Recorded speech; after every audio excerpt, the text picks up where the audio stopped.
Oh, hello. I'm Sketch. And I'm Shades. And this is Geeking Out with Shades and Sketch. It feels good to say that again. I know. In unison, guys. You don't realize how hard that's going to be over the internet. No, from opposite sides of the GoCo. Until you do it. Yeah. Guys, welcome back, LTL. Season 3 of Geeking Out. With Shades and Sketch. Thanks for sticking with us. We're so happy you're here. We're so happy you made it. Sketch, it's good to see you. It's good to see you, too. It's good to be here with you. We have been sequestered on the opposite ends of the GoCo. Of course, the GoCo has infinite space, so it's difficult to find exact opposite ends. Yeah. We did our best. I think I was in a different time zone. I think you were. I was in the garage for another part of the time, tinkering around. Yep. I got stuck in the engine room for a little while. Yep. But you know what, guys? We've all had our trials and tribulations. And hopefully you've made it through. I would imagine if you're listening. Yeah. You did. And so, you know, to kick off season 3, big season for us. Yeah. I mean, they call this the terrific threes, I think they call it. You got your premiere. Yeah. Then you have you got to beat the sophomore slump. Oh, you got to beat it.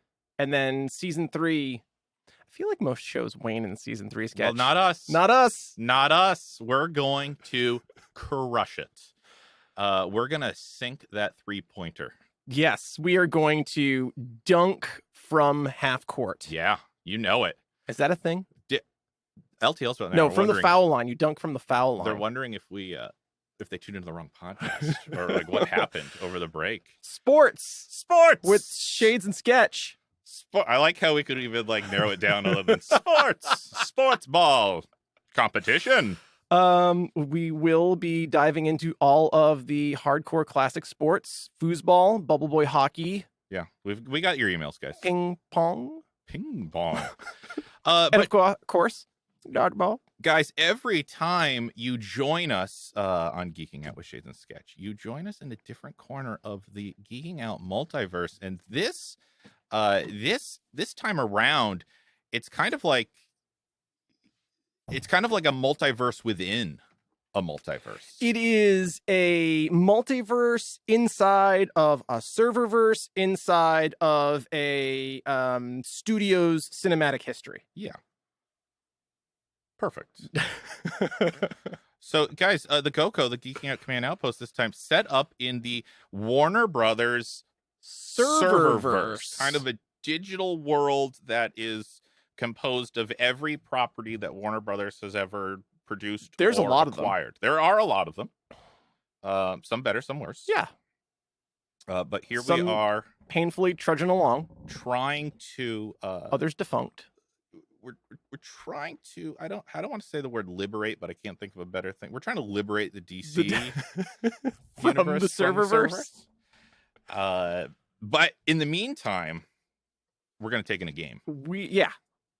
There's a big event coming up. A jam, if you will. A jam. Yeah. Yeah. So Shades, not a deaf poetry jam. No, different jam. Different kind of jam. Different not episode. A delicious spread. No. On your sandwich. Love a good jam. If we are in the Warner Brothers digital serververse, Shades, where is the GoCo set up this time? Sketch. GoCo is set up inside the Warner serververse on Planet DC, doing what we can. And we are here for the Space Jam. The Space Jam. Yes. That's what the kids are calling it these days. The Space Jam. The Space Jam, the big event between a sports star of some sort versus a animated villain of some sort with the help of some very silly cartoon characters. You may call them loony. You may call them loony. You may. So, guys, this time around, we are talking Space Jam. Do we have a theme song? Oh, we do have a theme song, Sketch. I believe I can fly. I believe I can touch the sky. Think about it every night and day. Spread my wings and fly away. Beautiful. Oh, thank you. Beautiful and perfect. Guys, Geeking Out does not condone the actions of R. Kelly outside No, the studio. we do not.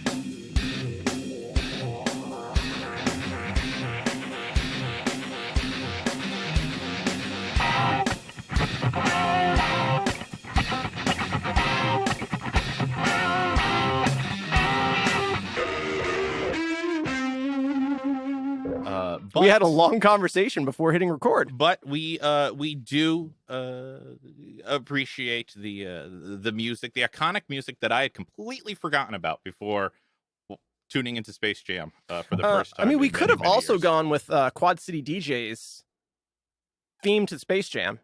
Now that I think about it, that was a very big song. Do you remember that at all the middle school dances? Vaguely. I didn't go to many of those. Yeah. Surprise. I brought my Game Boy a lot. LTL's pick your jaw up off the floor. I know I just really blew you away there. Right. Yes, if you can, you want to imagine Little Shade sitting in the corner with his Game Boy playing Bugs Bunny's Crazy Castle or Carrot Castle. Like, it was featured in Space Jam Legacy. We'll get there. Full color? It was not full color. We'll get there. So this episode, obviously, we're going to spoil Space Jam and Space Jam New Legacy. New Legacy. That's the new one that just came out on HBO Max and in theaters. Feel very new. We're also probably going to talk Looney Tunes, obviously. I would imagine. At length. We'll probably talk sports more than we've ever talked sports before in our entire with some podcast. Difficulty, but we're going to do our best. Anything else that we might spoil? I don't know, Sketch. Anything, I guess, technically in the WB. Childhood. Serververse. Cartoons. So buckle up, guys. We're starting this parental season advisory off with a jam. Yeah. So, Shades, as we typically do when we start these things, what is your personal history with the Space Jam extended universe? Well, I guess that means Looney Tunes too. Looney Tunes too. I have fond memories of growing up fighting to stay awake to watch the Looney Tunes hour on Nickelodeon. Okay. I think they started in like that 6 o'clock to 7 o'clock hour, maybe 8 o'clock. I'm not really sure. Okay. You were an early to bedder. I remember like passing out asleep 84, 85, trying to maybe 86. I don't know. Trying to watch, like to stay awake for my dad to come home from work, to come back home from work. Yeah. He would come home, we'd have dinner, then he'd go back to work and like then come home later. Watching, and I would always fall asleep watching Looney Tunes. Okay. And then I think Looney Tunes was also on like midday on some stations.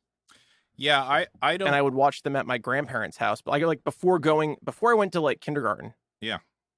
I remember being home at my grandparents watching Looney Tunes on their, it was color, but it like still had the dials. Oh, sure. TV. Yeah, we had one of those. Yeah. So I have very fond memories of growing up with the Looney Tunes. Space Jam. The original Space Jam. Saw it in theaters with Graham. This was a Graham movie. Oh, this was a Graham movie. Yeah, this was a Graham movie. All right. Space Graham. This is a good Graham movie. Yes, we both very much enjoyed this movie. Yeah.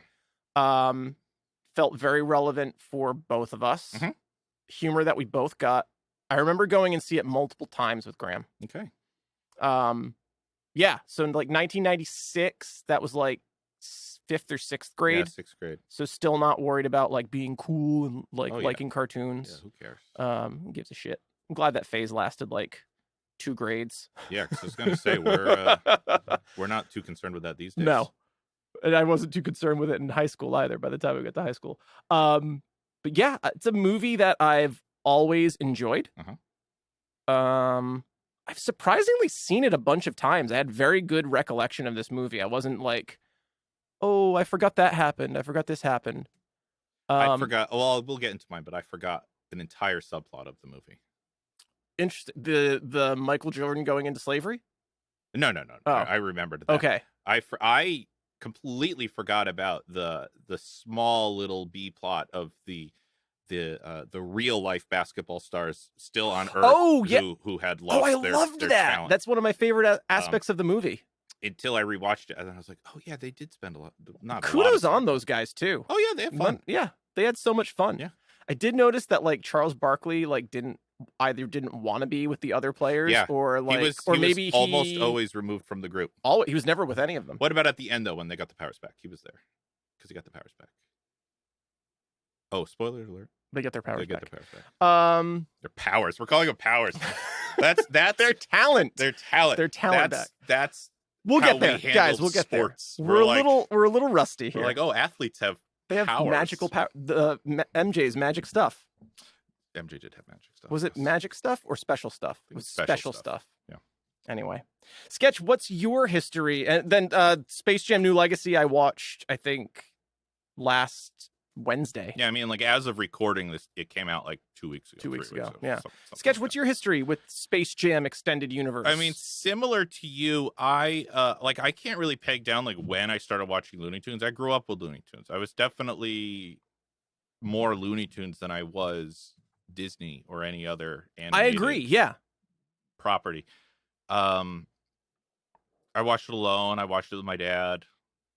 I ended up watching it with my siblings. I mean, it was on a lot. It's ubiquitous. Looney Tunes is ubiquitous in the culture. Yeah. But also, interestingly, largely absent from the culture. Yeah. Yeah. It orbits culture. Yeah. Then Space Jam came out in 96. That was still for LTLs who've been following along with my timeline of seeing movies. That's still before I was really going to the theater seeing things.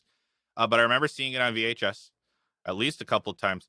My cousins had it or had access to it. Your cousins had a big movie collection. Yeah, they had a bigger movie collection. Well, there's a lot of kids in that family, so like movies. You got to do something with godsend. And so I watched it a couple of times. Really enjoyed it. Wasn't into sports then. Spoiler alert. Still not into sports. No. So like that aspect of it didn't resonate with me, but that was okay. You didn't have to know the game to enjoy Space Jam. You didn't. So yeah, enjoyed that. Heard they were making a sequel, or another Space Jam. We won't call it a sequel, although we're going to get there. Was like cautiously optimistic. Was kind of like, okay, potential. Yeah, it could be good, could be bad, but it could be good. Right. Saw it and was better than I expected it to be. So, yeah, the new one. I made a conscious decision not to watch the 96 original Space Jam before the new one. I didn't want nostalgia to alter my perception, or I just didn't want that to intrude on this. I wanted to view it with fresh eyes. Yeah, and I took the opposite stance. I wanted to refresh my memory of Space Jam, so I watched 96, then I watched New Legacy. And I will say I had a much more glowing initial perception of Legacy. You did? Until I rewatched the original. Yeah. We're going to get there. We're going to get there. We're going to unpack it all. So we came at it from two different avenues, but interestingly, I think we both arrived at the same place. Yeah, I really do, which I think means there's a certain truth to our opinions on this. And also we both came at it from a place of definitely more loony. Yes. Less sporty. So yeah, we don't really have like a sports star joining us today to be like, oh, this was my first. We do have Toon Squad, Notorious P.I.G. Yes, Notorious P.I.G. Bugs Bunny, captain of the team. Yeah. Here with us in studio, thanks to a mail order box service for my dog. There you go. Like a subscription service? It is, All right, let's unpack this for a second. It's like they just send you stuff? Yeah, they send you a box however often you want with like toys and treats and things inside of it, like targeted towards dogs. Like, and specifically like your size and breed, whether they're like difficult chewers or soft chewers. Oh, that's neat. Yeah, I'll tell you more about it off air. I don't want to give them a free sponsorship. Oh. No, they're awesome. Oh, they're awesome. I would love for them to sponsor the show, but yeah, you got to send in that. You got to send in those big checks. Those big free chew toys. Yeah. Yeah, sure. Send some free chew toys. That will tell you. That will say your name. Yeah. Cop the box. That will say your name. There you go. You can afford it. So, Shades, do you have any history on Space Jam? Oh, do I? I mean, we don't have to go. We'll keep this part just a Space Jam. We don't have. Yeah, I don't want to go down the Looney Tunes rabbit hole because no, I mean it's. No pun intended.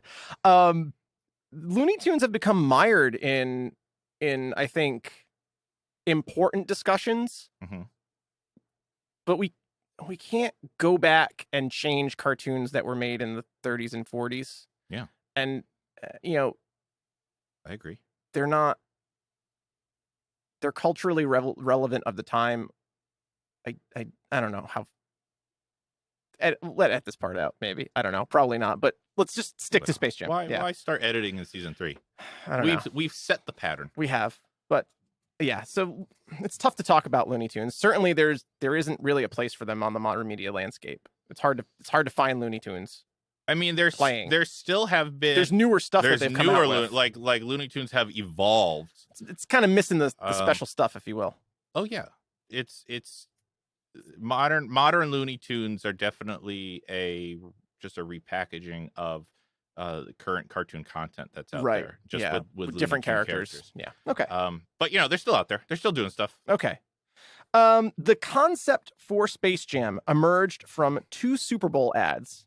Hair Jordan in 1992 and Aerospace Jordan in 1993, respectively, featuring Michael Jordan and Bugs Bunny for Nike's Air Jordan 7s and 8 sneakers. Okay. Both ads were directed by Joe Pytka, director of Space Jam.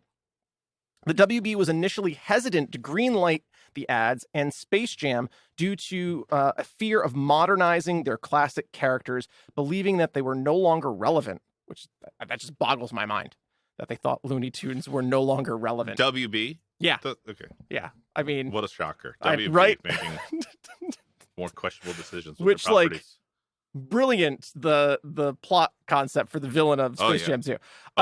Okay, so they don't really want to make a movie. They don't want to make the ads. Their minds, of course, are changed by the success of those ads. And by the time they warm up to the idea of a movie, Michael Jordan had retired from basketball. Okay.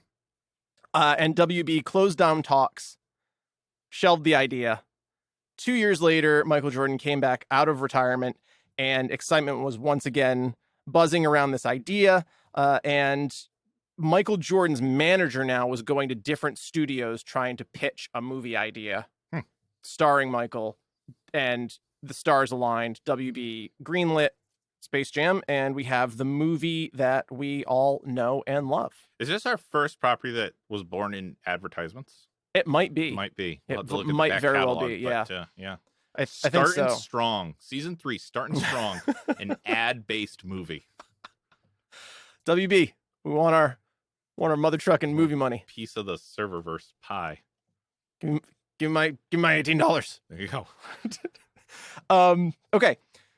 These are some bonkers facts about Space Jam. Before Wayne Knight, Michael J. Fox and Chevy Chase were both considered and passed on Stan Podalic. Okay. And Jack Palance and Dennis Hopper were both considered for Schwackhammer before Danny DeVito. Oh, Danny DeVito's such a natural. This was the first movie to be shot on a virtual studio background, with Jordan filming on 360-degree green screens, and one of the first ever animated productions to use digital technology. So all of the characters were hand-drawn, and all of the frames were drawn, and then they were digitally inserted into the 3D environment. To track all of the shots and make sure they weren't missing anything, they had 5 teams of animators draw out every single scene of the movie on celluloid, and then hung them in the halls of WB. And this movie actually created Warner Brothers Animation Studios that would go on to create almost every other Warner Brothers DC animated property. That's awesome. From 1996. And it's the only animated digital movie that was ever shot this way. Okay. So almost all animated movies are now they do a character sketch. They, ink it and everything. They scan that into a computer, and then they just lace it on top of a 3D model that they manipulate. Early in pre-production, Ivan Reitman called Bob Zemeckis about Who Framed Roger Rabbit. Ivan Reitman, the producer of this movie, asking for advice about a movie like this, and Zemeckis replied, "Don't do it. It nearly killed me." Wow. This is a fun little nugget that I geeked out hard on, and Elise and I actually went down the rabbit hole exploring it. The film's website, created in 1996, remained unchanged and active for 25 years prior to Legacy's release. I remember reading something about that. Yeah. It's one of the earliest examples of web marketing featuring unfinished designs, non-working links, and animated GIF, graphic internet files. Mhm.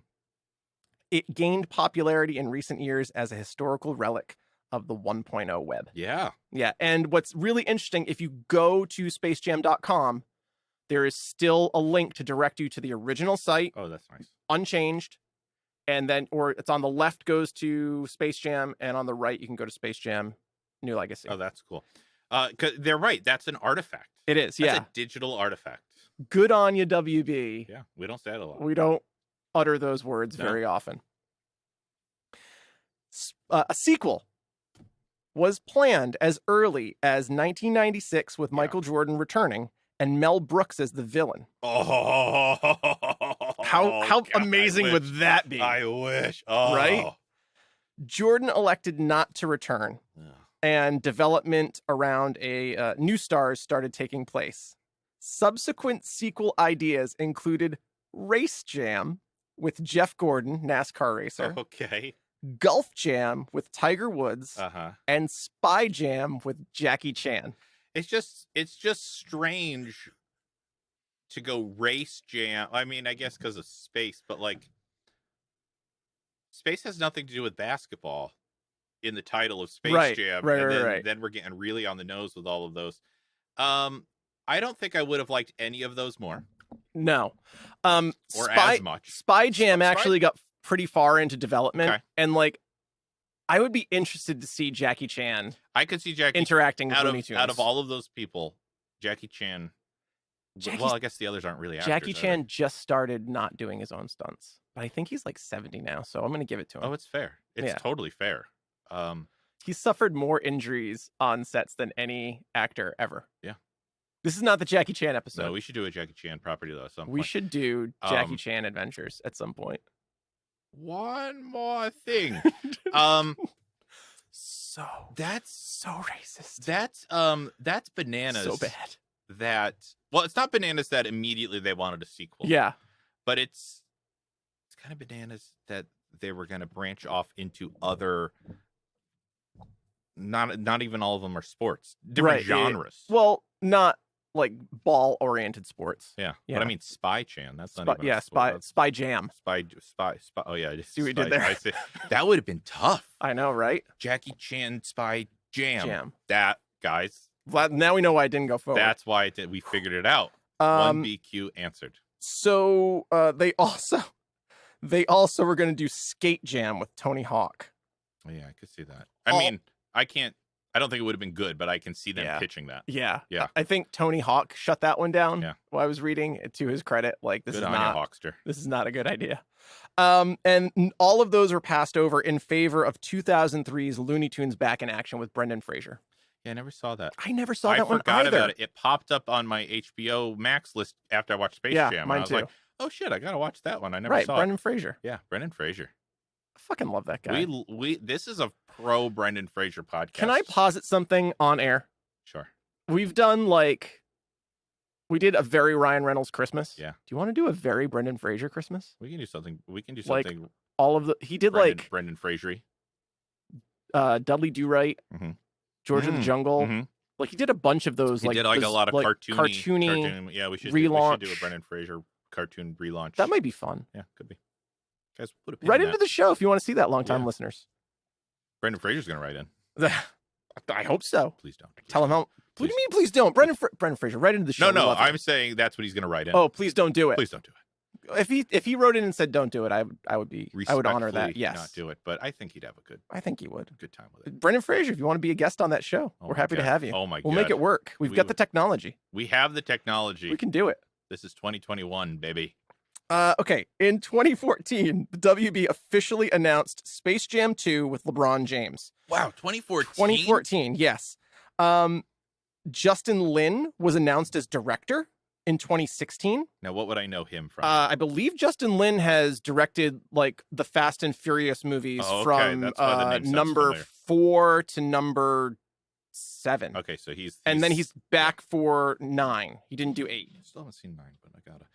Okay. So that seems like it would be bananas. Yeah. Yeah, that'd be high octane. I would love to see the Looney Tunes crossover with the Fast and Furious crew. He should have done Family. He should have done Race Jam with Jeff Gordon, and then it all matches up. I mean, I think that would be fun. Tom Toretto shows up. Does Does WB movies own the rights to Fast and Furious, or is that Universal? So. Is that NBC?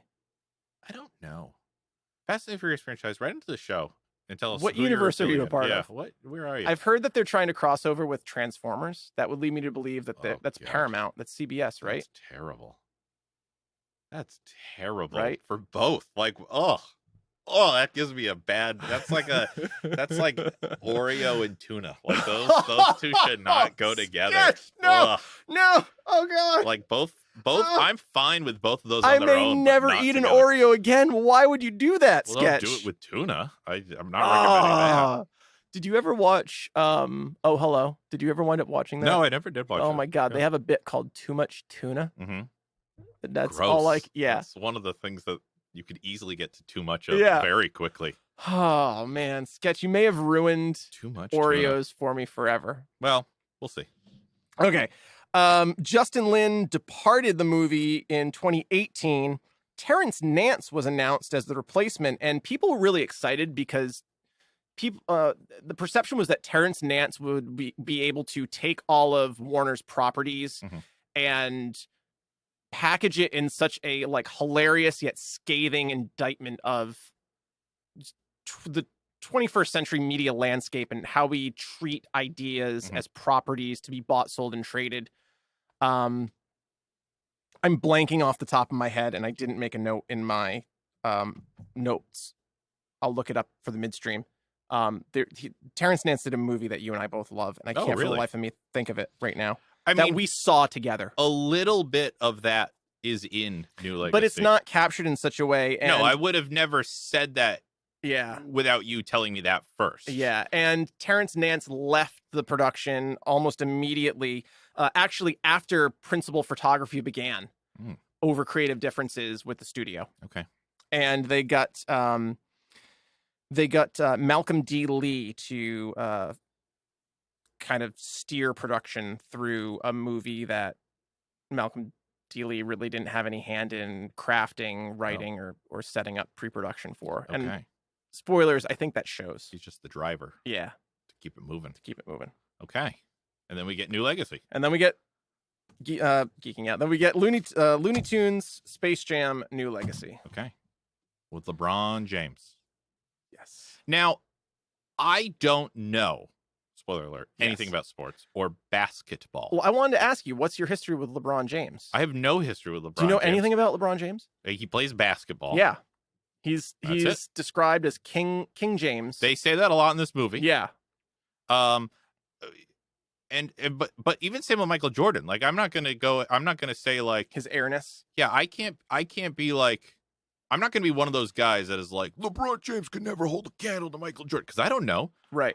All I know is pop media's depiction of Michael Jordan was the greatest ever to play the game, and now LeBron James is the king and the greatest, the current reigning king. I have no skin in the game. I have no idea who would have won in both of them in their prime. Michael Jordan v.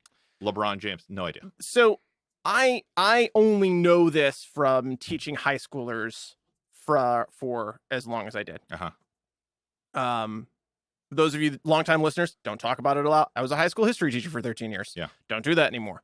I'm a much happier person. But my students would often talk about like the LeBron Michael rivalry. Oh, there was a rivalry. No, they never played together ever. Yeah, like Michael Jordan had retired for the second time by the time LeBron entered the league. I believe. I'm not sure when Michael retired and exited it for good, but I'm pretty sure. I think LeBron has been in the league since like 2000, 2003-ish was his rookie season. And I'm pretty sure Michael retired in like 98, 99, 2000-ish. Well, look at the beginning of this movie. Doesn't the beginning of this movie take place? 1998. New Legacy, yeah. Starts in 98. Kid. Yeah. LeBron is a little kid. LeBron James is 34 years old.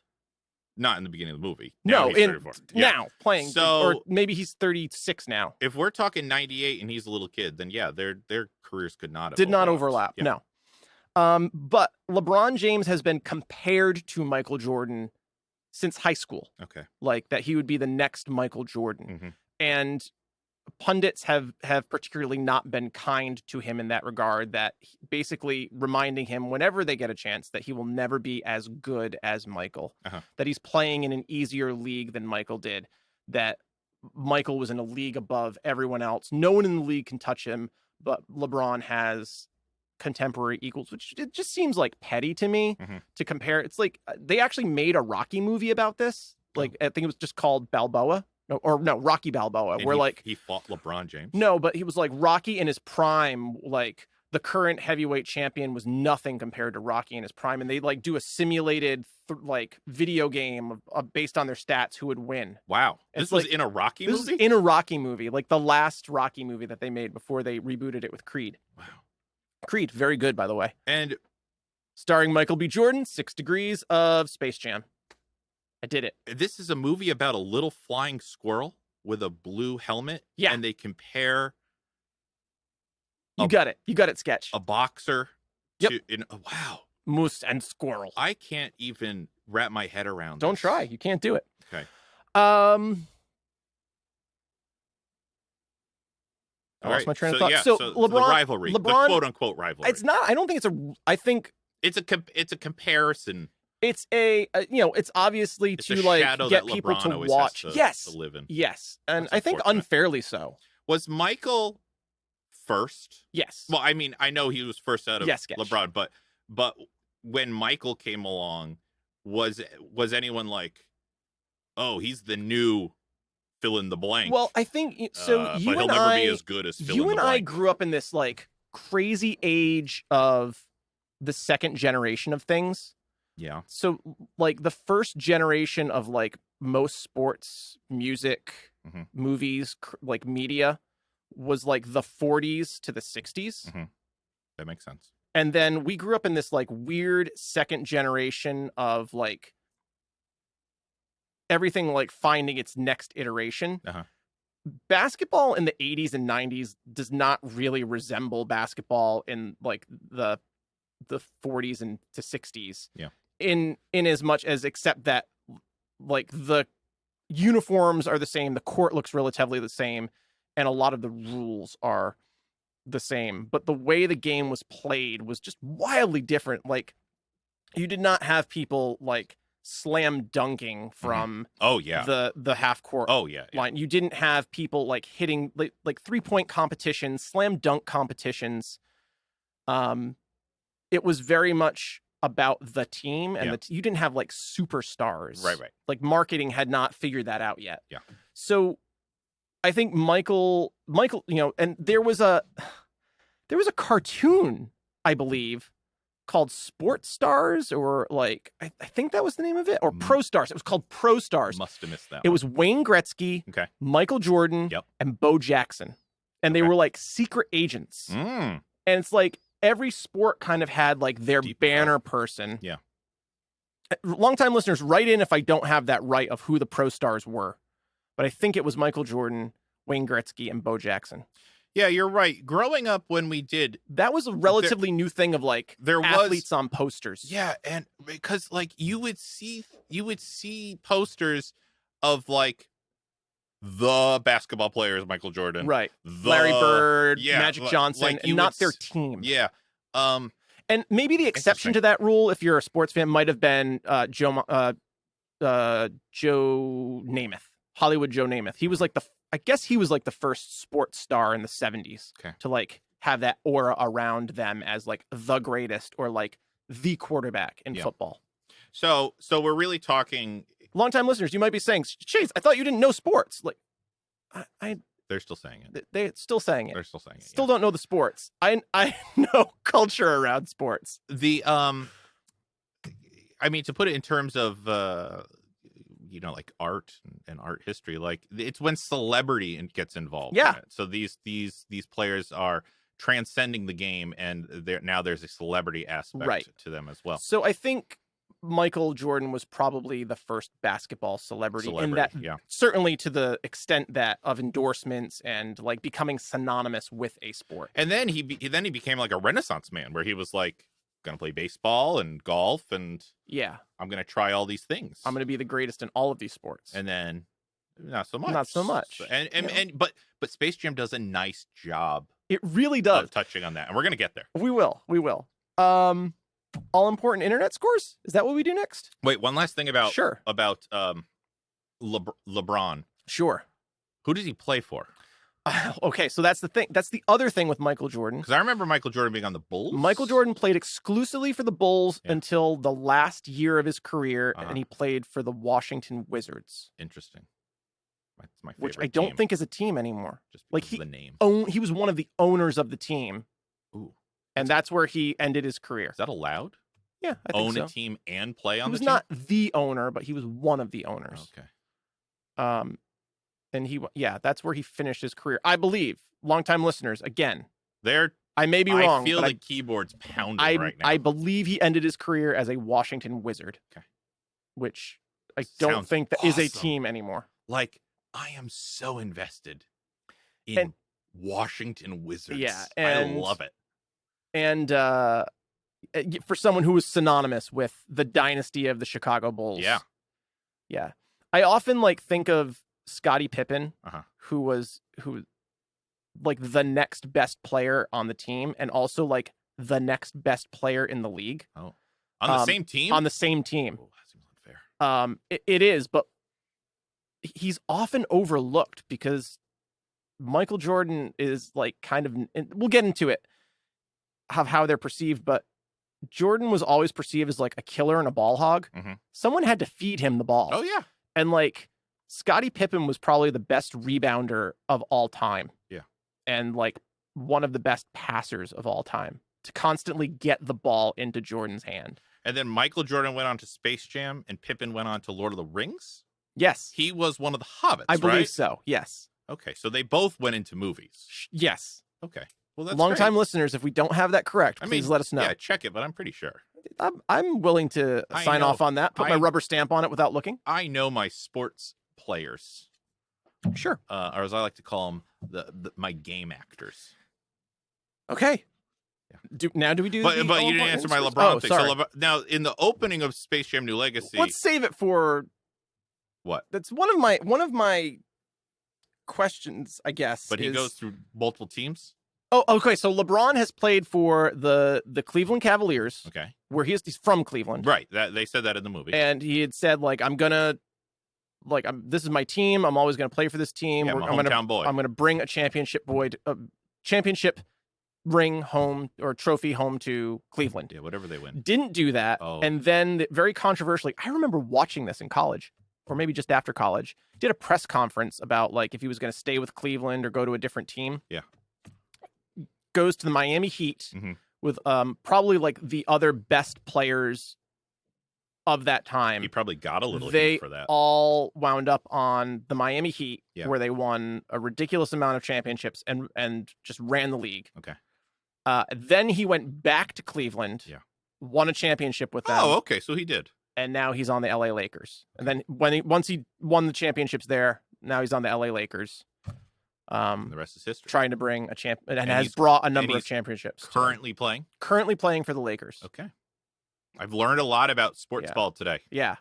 The So bouncy one. he's hopped around a little bit. He's Yeah. not as synonymous with a No team. pun intended. Yeah. Another rabbit joke. Yep. Yeah. This is littered with them. It This is. episode is littered.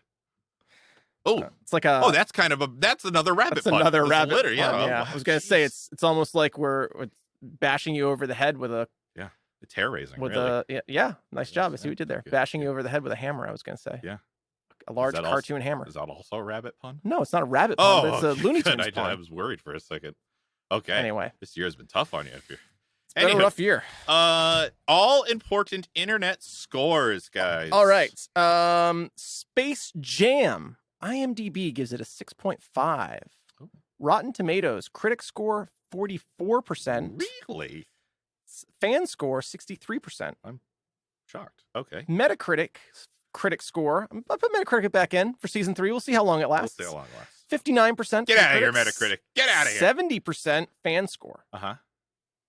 I gave Space Jam a 92. Wow. Original Space Jam. I gave it a 92. I gave it an 88. Because you feel like it's a movie that belongs in 1988? No, this one actually is my other criteria of, Okay. of scoring, where I do like 90s would be something I'd want to own. Okay. 80s would be something I would watch multiple times, but wouldn't necessarily okay. own. Gotcha. 70s, something that happy I saw, Okay. but I only need to see it once. Yeah, one and done. 60s is like meh, average on Stick it, a fork in it, and it's then done. well, you could figure out Yeah. below that. So yeah, I Do figured this one had to own live in the Space 80s. Jam? You know, I owned Space Jam on VHS. There you go. When I cleaned out my parents' house, it And went with a lot of other stuff. the way I score doesn't have to be the way you score. Yeah, That's okay. I'm just trying to think if I owned Space Jam, and I did own Space Jam. I think it came from, oh man, what was the name of that store? We had a store, like a department-esque store. Can't think of the name of it now. They had like a video rental section in the store. It was like an Ames or an Apex or Yeah, you rented it and never gave it back. they had a rental section. They had a video rental store in a department store. It's crazy because it was during that age of like when you like to buy VHS cost like $80. Holy shit! Oh yeah, have you watched the last Blockbuster? No. Talking about how like video rental used to work? No. It's crazy. That would be a fun like midstream or like geek out or something. Okay. Getting a lot of ideas this episode. So anyway, when the store went out of business, they sold all of their VHS. All the inventory, yeah. They sold all the inventory. So just like I owned movies on VHS that like I owned a lot. I had basically like my own like VHS rental store, and they were in like the hard shell plastic VHS like thing. Yeah, I remember those. I like had my own like rental thing in my house. That's cool. Yeah, it's crazy. Yeah, I had a lot of movies. So you had Space Jam, so it fits in the 90s for you. Yeah. Anyway, so 88 for you. 88 for me. Yeah. Space Jam: New Legacy. IMDb 4.3. Just do me a favor because I don't want to reverse. Compared to what for normal? For Space original? Jam was a 6.5. Okay, so it's gone down 2 points. Yeah. The critic score 29%. Oh my. Fan score 80%. Oh, that's a It's spread. a big over under. Metacritic 37% critic score, 31% fan score. Wowzers. This is why I decided to put Metacritic back in. We'll see how long it lasts. We'll see how long you last, Metacritic. You're on thin ice, Metacritic. And New Legacy. I had really warm, fuzzy feelings about this until rewatching the original. And I didn't score them until I did my notes later. I gave New Legacy a 78. Okay. So you have a bigger spread than me. I gave it an 83. Okay. I did a 5-point spread. I did a bigger spread. I thought it was C+ to an A-. I thought it was we'll get there. Yeah. I was, and I shouldn't have. I was doing mental gymnastics of like, okay, what if this was my first Space Jam? Like if I was a kid, if I was the age I was when I was in 96. I did a lot of that too. Yeah. And I probably shouldn't have, but it's what I did. Hey, guys, write in if you're mad at me. But that's how I scored it, guys. That's how I scored it. Jeez. Oh, the the switchboard is lighting up. Sketch. Oh my goodness. Good thing we're not a call-in show. Mm-hmm. We still have a phone. Yeah. An that old people can dial. Phone, yeah. That we're not going to answer. Yep. Because we value your opinion, longtime listeners. We do. No, we do actually value your opinion. Please write into the show. At go with Shades and Sketch. At gmail.com. Or you can tweet at go for sketch or go for shades. Yeah. Tell us why we're wrong. Yeah. Or right. Or right. No one ever. And Instagram, right. Go for sketch. Yeah. That's where the art. I'm not on Instagram. I put the art up on the Instagram. Okay, so we got one last segment, Sketch. Yeah, my least favorite probably is the one. Sketch, how much do you think Space Jam cost? How much do you think it made? I think it cost. It's my favorite part of the show. Oh, I hate this part of the show. The mental gymnastics that you go through. Couldn't have. Well, think of some other animated things we've done. Yeah, you like to think that I retain this information. As soon as we do it's gone. I'm gonna go $20 million to make Space Jam. Okay, good guess. Cost 80. Very good guess. Yeah, I mean you're 50 million. $80? 70 million. No, 80 million. Oh, 80 million. Okay. You're only 60 million apart. I think this made bank. Oh yeah. So I'm gonna go with $210 million. That's a great guess, Sketch. $250 million. Oh, I was a lot closer on that one. $250 million, Sketch. Okay. So we call this one a win. Space Jam: New Legacy. How much do you think it made? And these are How like about made? these are How about- $1990 versus Yeah. $20. Am I first guessing what it costs to make it? Yeah. So more. Yeah. More money these days. 80. I'm gonna go to 150. Holy shit, Sketch! Million. That's exactly how much it costs to make. way! Yeah. Oh, You did it. I Finger finally guns. did it. We Finger never have guns. to do this game again. Hooray! That's not how it works. I didn't agree to that. How much do you think it grossed? Less. I don't think this is fair to even count how much movies are grossing right now. Yeah, it's tough right now. I will go with pandemic, streaming. What figure do you have? Overall gross? I have overall gross. Theatrical, okay. I have overall. I'm gonna go with 200 million.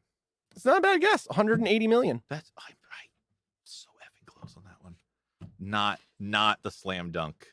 But still impressive. Still impressive, but 180 not the slam million. dunk that I'm sure LeBron. And I gotta call shenanigans on Warner Brothers here. Oh, shenanigans. Unlike most other streaming services, and Netflix is in the same boat here. I don't know the mechanics behind it, but movies that were intended for theatrical release on Netflix and Warner Brothers are just being dumped immediately to streaming, simultaneous, which I love because I can watch. Yeah. But they're not going to perform in the same way that a movie not being released in a pandemic with just sole theatrical release is going to perform. Mm-hmm. And I just think that's indicative of, yes, a pandemic, but also we're still basing a lot of things on a media landscape that doesn't exist anymore. Like even before pandemic, people just don't go and see movies 3 and 4 times in cinema anymore. Yeah. I mean, I never did. I did. And I think a lot of people did. Like if you really liked a movie, you would go and see it like a couple weeks apart. Yeah. As it like dropped, there were like theaters that would pick things up later and you could see it for like $2. You could see it cheap. Like those theaters don't exist anymore. Movies don't stay in theaters that long anymore. Yeah. And we just, things go to release quicker. Yeah. Sometimes it was years before things showed up on home release. You think pirating has added a lot to that? I don't think they so. Push things out before the pirates get them out. I don't think so because streaming is so ubiquitous. Like, you get streaming services with phone contracts. No. So like, I don't think it's pirating that's doing it. Pirating's always existed. Yeah. It was always a problem. I don't think that's what's driving it. Interesting. So, there are a lot of different models out there right now, but I think studios, celebrities, producers still have not figured out the new media landscape. Well, we've all had to adjust to something this past year. Well, that's true. So yeah, but I don't get on it. I don't think it's just pandemic. Well, I think a lot of these problems existed before pandemic. Well, I think you could say this is not the current events podcast. That's clearly, but I think you could say that a lot about a lot of things that I think the pandemic shone a light on a lot of problems. Yeah, and I think no argument there. The pandemic definitely made this one go out of control. Out of control. I agree. Yeah. Was that George Costanza? Out of control? No, I guess so. Okay. That was a little George Costanza for yeah, you guys. It was pretty good. Once again, tying it back because Wayne Knight.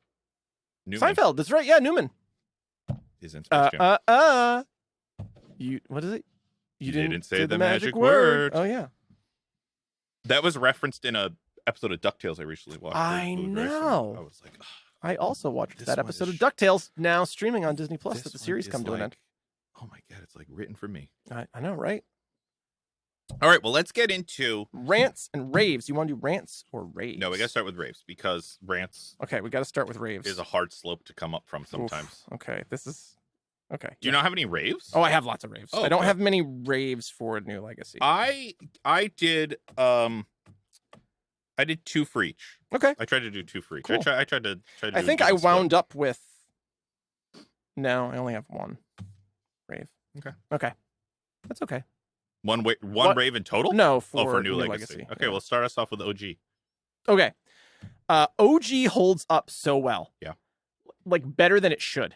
Mm-hmm. Particularly the cinematography. There are lots of Dutch angles. The framing is very dramatic. The animation is just like golden. Oh yeah. It blends. It like works better than Roger Rabbit in a lot of ways. Yeah, I got to rewatch Roger Rabbit. I would love to do that at some point. Yeah. And the pacing like the pacing of the original Space Jam and story, it's interesting to follow. Like the game in the original Space Jam is interesting to follow. Yeah. I found it riveting. Yeah. Which is just bonkers to me that it's such a better movie than it needed to be. We say that a lot. We say that a lot, especially when we're geeking out. Yeah. But this is a movie that was guaranteed to make money.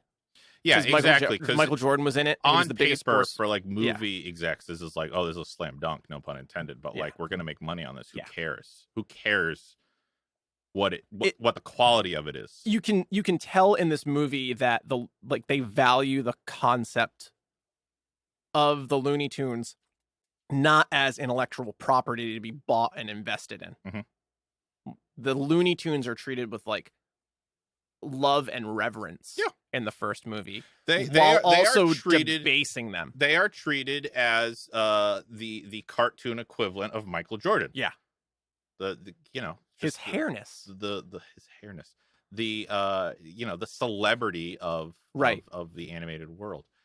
My first brave that I wrote down is that, like, all said and done, the crux of both of these movies, the reason why you want to see both of these is to see the game. Yeah. You want to see the game between the Toons and the bad Toons. The Monstars and the Goon Squad. And throw in a live action person in there. You want to see that. And both of them, first and second, I thought were fun games to watch. I think the first one is a better game to watch. Yeah. But the second one is fun to watch. I wasn't like, oh, this is terrible. I was like, yeah, this is good. It's just not as good as the first. I agree. Yeah. Sketch, your rave. So I'm going to go super specific. I'm going to narrow in on a scene I loved in the original. The scene where Bugs Bunny and Daffy Duck have to go to Michael Jordan's house to get his shorts. That's fucking gold. That was one of my next. That's probably one of my next. One of the best raves. scenes in both movies. It's like one of the best scenes in media. I would say the way it's shot with those low Dutch angles. Yeah, and it's a fantastic example of how you put two-dimensional characters into a three-dimensional environment. The way that items were being manipulated, that they were holding and touching and pushing, was perfect.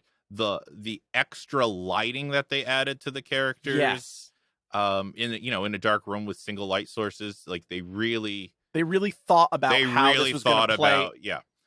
They didn't just draw the characters on, right? And walk them through, or make some kind of like bizarre, like 3D, modeled, like size appropriate. I liked that they were inappropriately sized, because like it really made you feel like they both did not belong in this world, but were actually interacting. Yeah, they're both like 3 feet tall, and that's what they should be, and they didn't. Nothing about them changed. Coming to the real world. They were just cartoons. Like they didn't pass through like a filter or something, and then all of a sudden they look more real. No, they're still the Toons. And beyond that scene, like not just like the way it was written, but really the way it was crafted. Like you said, the camera angles, the attention to lighting, and I was just really impressed with the manipulation of physical and the way items. the kids interacted with them. Yeah. Kids pop in. Now, were those Michael Jordan's real kids or were those actors? They're actors. And they're also not LeBron's real family. I kind of thought that because his wife is Sonequa Martin Green. Yeah, I recognized her from other things, and I didn't think he was married to an actress I knew. No. So as soon as I saw that, I was like, okay, the kids probably aren't his either.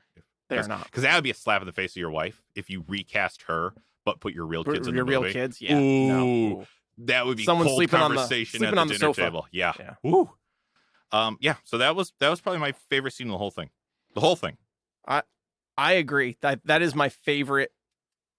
That's like one of my favorite things in media. I also I love the way they tunneled in. I love that Daffy like the dog interacting with the dog first. It's just brilliant. There's such have the conversation about like merchandise. Do you ever see a dime for any of that? Oh my God. We're getting screwed. Yep. And it's so interesting too because WB in the early 90s, I remember my VHS copy of Batman did the same thing. It was like Bugs and Daffy hawking Batman merchandise before the movie. Mhm.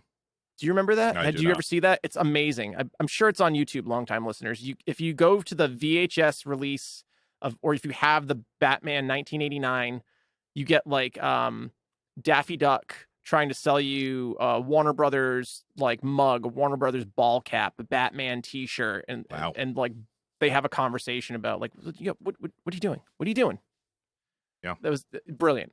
Yeah. So like even that was like, Poor I felt like tunes. that was a reference to Yeah. it. Like, oh, you get, your face is on all this garbage. And the WB store, like, do you remember the WB I remember store? the WB That was store. huge. I also remember like the T-shirts everywhere where they would like throw the Looney Tunes into like street Looney Tunes and like the baseball Looney Tunes. Yep. And Yeah. they were like, it was too much for me. I have like a Daffy Duck ornament on skis doing a Daffy, which is like a ski jump thing. And then Tasmanian Devil with a baseball mitt that's full of ornaments. Here's a like big breaking here's a a cue bat for in his you mouth. because we did it when we did Muppets Yeah. Christmas. Who's your Looney Tune? Oh, interesting. I have a couple Looney Tunes that I don't know that I have a favorite. I really love Tasmanian Devil. Yeah, I could see that. I really love Daffy Duck. Oh, I love Daffy really Duck. love Daffy Duck. Daffy Duck might be my favorite Yep. Looney Tune. But I also love Sylvester and Tweety. Oh, interesting. Do you remember the Sylvester and Tweety Mysteries Vaguely. on WB? That was a great cartoon. I Where like Granny solves mysteries with Sylvester and Tweety. now it's sounding less familiar. It's really good. Was it older or newer? It was like in that era of Pinky and the Brain. Oh, okay. Yeah. Animaniacs. Was Pinky and the Brain? Did you see them somewhere? I saw the Animaniacs in New Yeah, Legacy. I didn't see Pinky Pinky and the Brain. Yeah, good point. Well, we're gonna have to slow it down. Watch it. Thanks for asking. My favorite Looney Tune. I didn't get a chance to sketch. Who's your favorite Looney Tune? I love Daffy. I mean, LTLs know I'm a sucker for an animated duck, but I also love Wile E. Oh, Wile E. Coyote and Roadrunner. Yeah, I love. Oh man, when I was a kid, I think they were my favorite. Yeah. I they were really definitely my favorites to watch. Yeah. The Wile E and It's just Roadrunner. so kinetic. Yeah. But I don't know. I even still like Wile E. Coyote. Was just as a character. Roadrunner in Legacy? Did he? Yeah. Did he do anything? Yeah. Because remember they took out Kronos, the guy who could control time, right. because they had just given the ball to Roadrunner and he was like going to speed it in, but right. So he was yeah, useless, because Roadrunner in the original, I noticed, didn't really play in the game. No. He was in some scenes, but they didn't put him in the game. Right. And I was just like, why? Why wouldn't you do that? He's your guy. Me. He and Speedy, because Speedy was featured very heavily in Legacy. in New Legacy. Yeah, New Legacy. But I don't think they gave it to, like, I don't know. You got two characters there that got Speed on their side. Yeah. Anyway, I guess that's why they're in a jam. A Space Jam? Jam. Wait a minute. Did we just unpack the name? Oh my gosh. I think we did. Another rave? Another rave. I will go with Algae Rhythm. Algae Rhythm. I love the name. Yeah. Amazing. Brilliant. I love the concept of that the villain is the algorithm. Yeah, I mean, they stole it from us. Yeah, clearly. But that's clearly okay. The WB are longtime listeners of the show. Clearly, Algae Rhythm is a longtime listener of the show. Yep. Don Cheadle is like a fucking quintessential Bond villain. Yeah. It's brilliant. He like plays it so well. He is both likable and despicable. Mm-hmm. You never root for him. No. But he is compelling. Oh, yeah. And I feel like those are like the best qualities of a Bond villain. Like if Don Cheadle doesn't play a Bond villain in a future Bond installment, it's a waste. We're being cheated. Bond was just sold, actually. Bond was MGM. Oh, so that's yeah, Disney. That's Disney, but Disney just sold MGM. Huh, interesting. Who owns MGM now? I don't know. MGM Amazon? right into the show. Does Amazon own MGM? I hope not. Longtime listeners, I'm pretty sure Amazon just bought MGM. Well, right guys, into the show. We'll correct Does that on Amazon now own Bond? I have no idea. Also, like, what else does MGM own? I don't know. I think just Bond. Yeah. Anyway, Don Cheadle. Don Cheadle was just fucking brilliant. Yeah, I really liked him. Inspired performance. I loved the idea that the villain was WB. was just WB. Well, was like WB is so useless. Yeah. Their executives are so uninspired Yeah. that they rely on an algorithm. Yeah, they're the definition of yes men. Yep. The algorithm does everything and makes terrible decisions. And a little detail I liked was that his player number on his jersey when he finally entered the game was I for imaginary number. Right. That was good. Yeah. Nice little, and like you said, he was good at. Oh, that's the wrong word, but it's in my head because of Billy Zane. But I want to say seducing, but he wasn't seducing Don. But he was like, he was like that devil on the shoulder. Yeah, like he was like, well, pushing it is. him It's a and form of pressuring. he was like enticing. Enticing. Is probably the Yeah. right word. He was very smooth at that. Yes. Very good at And that. also like acting against nothing for the majority of the movie. Mhm. He has a like basically the serververse equivalent of Clip from Microsoft Office. Yep. What was the thing's name? I don't know. I can't remember. Pete. His name was Pete. Yeah, it was something generic. It was Pete. His name was Pete. Pete. Yeah. Yeah. Who referees the game. Refs the game. In the original Space Jam, Marvin referees the game, Yes, right? Marvin. But Marvin couldn't do this one because. Yeah. But also, I mean, in the original one, it's Looney Tunes v. Monstars, and they get Michael Jordan to help. In this one, it's LeBron versus Algae Rhythm, and Lamar's the one that LeBron's the one that needs the help. He goes to get the Looney Tunes, not the other not way. His first choice. But it's who he the gets. Iron Giant, King Kong. Yeah, good choices. Yeah, strong choices. Yes. Didn't even bother. Didn't even try. Didn't even try and find. They got a spaceship. No. Let's go find the other Looney Tunes. They were on a time. Sure. Time thing. Yeah. Okay. I know we're in the Raves section, but it just felt so forced and contrived. Which part? Like that the whole movie that LeBron's partnered up with the Looney Tunes. Oh yeah. It was a weak, and again, it's because of that flip. It's because LeBron has to play this game. Right. Whereas the made so much more sense when the Looney Tunes had to play the game that they would go get the best player. Right. It makes no sense to me that the best player is forced to play this game and doesn't try harder to get different. We'll get there. Yeah, that's one of my rants. Your rave. My rave. Okay, well, this is kind of a continuation of Algae Rhythm. Just the environment and the location of the serververse. Yeah. I prefer that. I prefer that explanation of like why we're here, why we're in this, as opposed to the setup of Space Jam makes no fucking the fact that sense the Looney whatsoever. Tunes live underground, and they live underground, kind of like at the center of the earth, I guess. But then there's also there's another universe, toony planets out there somewhere. But inside planet Earth, that's one of my.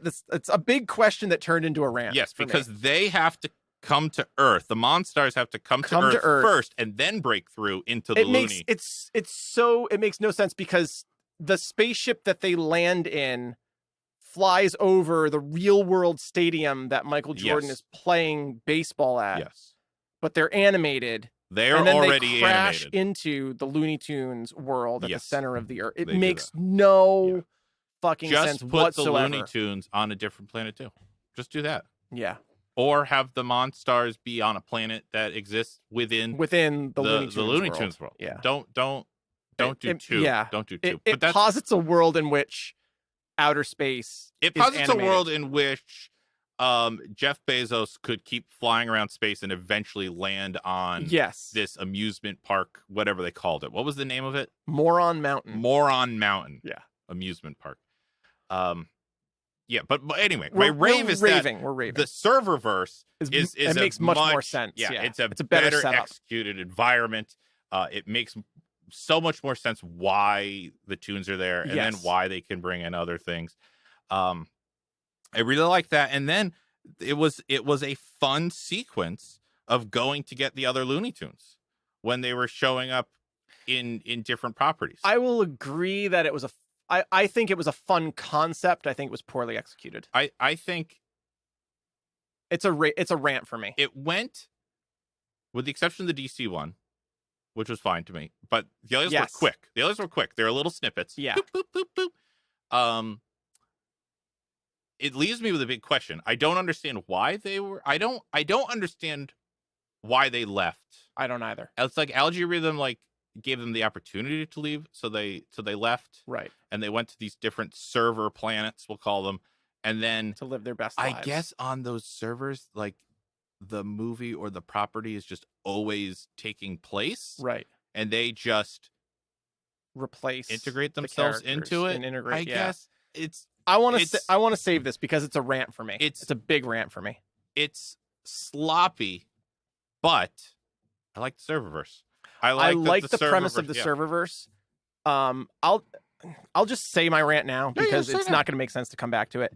It feels like the WB just reminding people of all the properties that they Oh, own. it absolutely. Like, I texted what- that to you what in the middle of did you- watching it. Okay, yeah. yeah. It's like, It's like, hey, remember the remember Matrix? when we used to do remember good when things? remember the Matrix? Yeah. Oh, remember Casablanca? Yeah. Remember remember, oh yeah, like we've got the Monsterverse, we've got Kong, remember the Iron Giant, remember all this stuff that you love. It's not, it's targeting, it's specifically trying to like activate that nostalgia center of our brain without the twist. Yeah. It's like, you love these things and we own it, so love this thing. Yeah.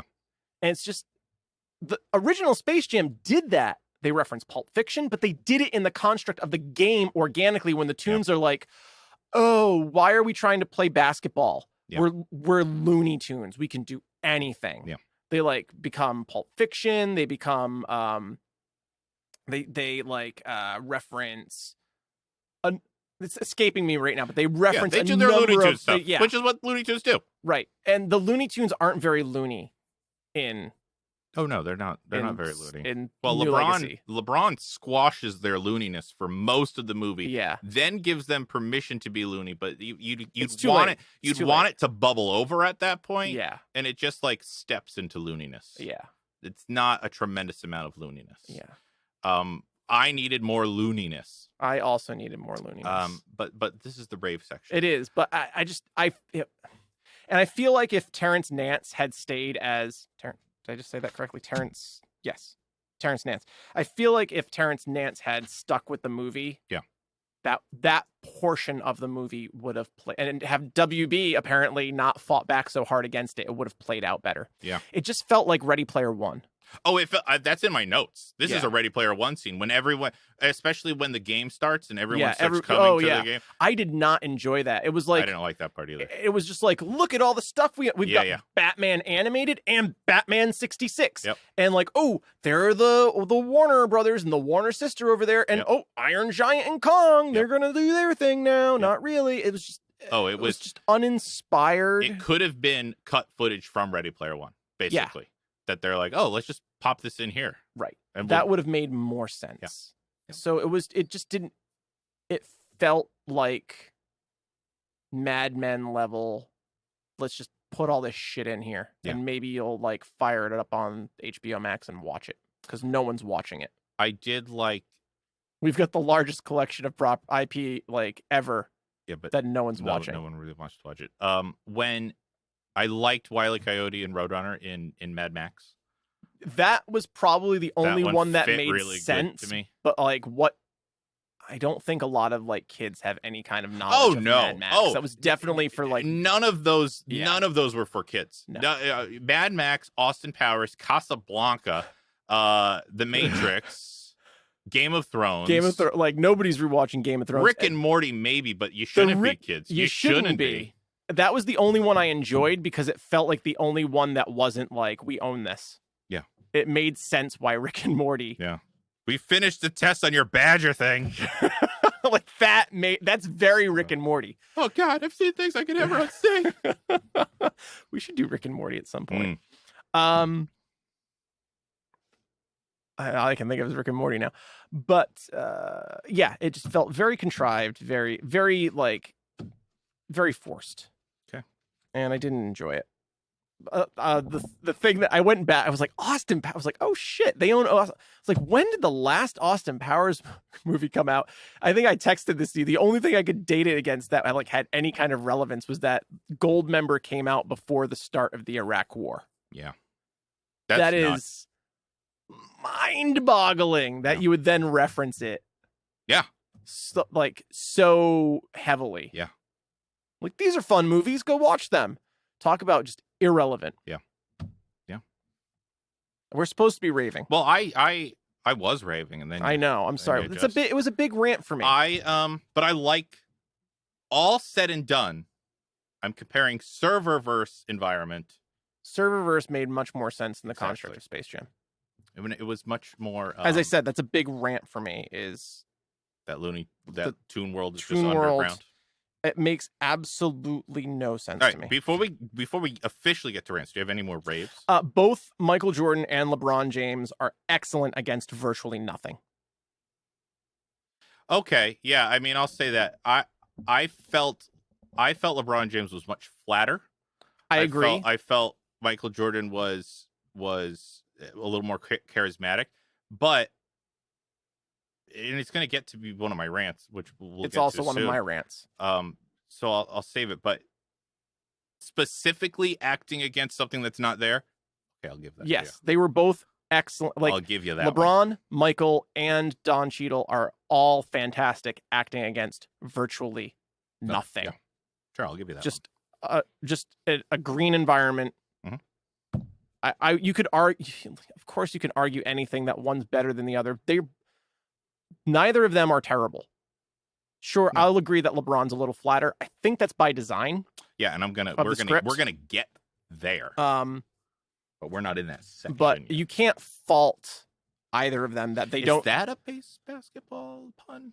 Are faults? That's basketball? Tennis, I think. You fault, okay. Right? Or is it a let? I just feel like you can do faults lots of places. Was that a geological pun? Yes, it was a geological pun. Wrong episode. Wrong podcast. All right, I have a rave. Okay. Another narrow in favorite scene. Okay. Rave. My favorite scene of New Legacy. Okay. Was the Michael Jordan reveal. Yes. I thought it was done. Yes. Perfectly. There was amazing. No other way to do that. His airness. I found Michael Jordan, and you got the feet walking in. He's wearing Jordans. Yeah, LeBron is like, oh, okay, there's hope, and the tunes are getting pumped up. What a missed opportunity, though. To have actual, well, I shouldn't say actual Michael Jordan. Michael Jordan. The reveal is that it's Michael B. Jordan who gets sucked in for watching the game on his phone. Yeah. Great reveal. Yeah. I just thought he aged gracefully. That was 26 years ago, Sylvester. I just thought he aged gracefully. Which I haven't seen Michael Jordan live in a while. Has he aged gracefully? He probably doesn't look like Michael B. Jordan. I mean, he doesn't look like 1996 or like 1993 Michael Jordan, but like he's a 60-year-old man. I think he's aged pretty gracefully. Yeah, I would imagine because he's fit into. I mean, I don't know. Sports. I saw him do a press conference about some like charity that he's been working with in Chicago. Yeah. He's looking good. I mean, he looks like a 60-year-old guy. So Sylvester, Sylvester's not way off. No. It does pose the question, like, I mean, it's a funny gag and it's really well executed, but what? I also feel like Michael B. Jordan's like a pretty athletic guy. He's like doing the Creed movies. He's Killmonger. Yeah. He could have helped.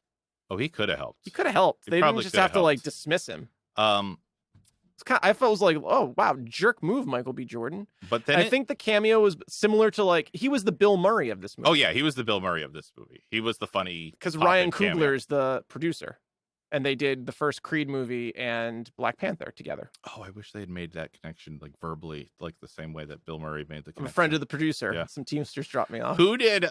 One of the tunes was like, "When did Dan Aykroyd get here?" That was good. That was good. Oh my god. I like when Wayne Knight says he'll help, like he'll play. And he's like, I'm not tall, but I'm slow. Yeah. And I just love that line. It's fantastic. Yeah, so the Michael B. Jordan, Michael I don't know Michael Jordan's middle initial. The I don't. original Michael Jordan. Michael A. Jordan. Old switcheroo. It was the article I was reading. They referred to him as Michael A. Jordan. Yeah, and I think Michael they did Air in the Jordan. movie. I think so. It was that was I don't know very if that's well his middle crafted. initial. It was, yeah. I just feel like what a missed opportunity to actually have Michael A. Jordan. Coach the team, cameo, something. I'm sure he didn't want to appear. Yeah. I'm sure they went to him. It's kind of silly if they didn't. Oh, I'm sure they went to him. You have to. Yeah. I'm sure. Yeah.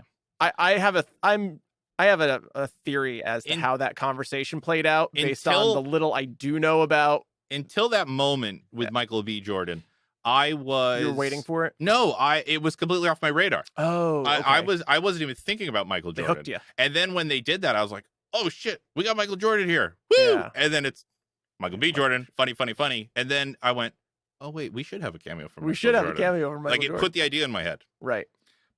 But it was still a very well crafted scene. Good comedy. Yeah, I agree. That was fantastic. I want my last rave, the Monstars. They're such a perfect foil to the Looney Tunes. Mm-hmm. And this, the B plot of the NBA players who then can't play basketball anymore. Yeah. And what's really cool about it is those players, I believe, like the moves that the Monstars use, they modeled how those players play the game. It's not like they just gave them like crazy skills. They actually used footage of like signature moves of those players and how they played the game. That B plot was so fun, and the Monstars themselves are such a perfect foil. That was the cameo. When I was looking through the properties that they own, that the Monstars in their puny form were still around. They showed which up. Also created a big question for me. Yeah, which we'll get there. I mean, it's the big question of the universe now. But I think we can get to the bottom of it. I think so. That was exciting when they showed up. The Monstars. With the taking the talent from the real life people, great plot device. Yeah. It gave Michael Jordan motivation to get really invested in this. Right. And then all the scenes of them trying to figure out. Oh, right. What's going on with them? What's going on with them? The only part. How long have you have you resented your mother? You resented your mother. Yeah. I don't. I love my mama. Two things about that scene. One, let's get that psychic. That psychic nailed it.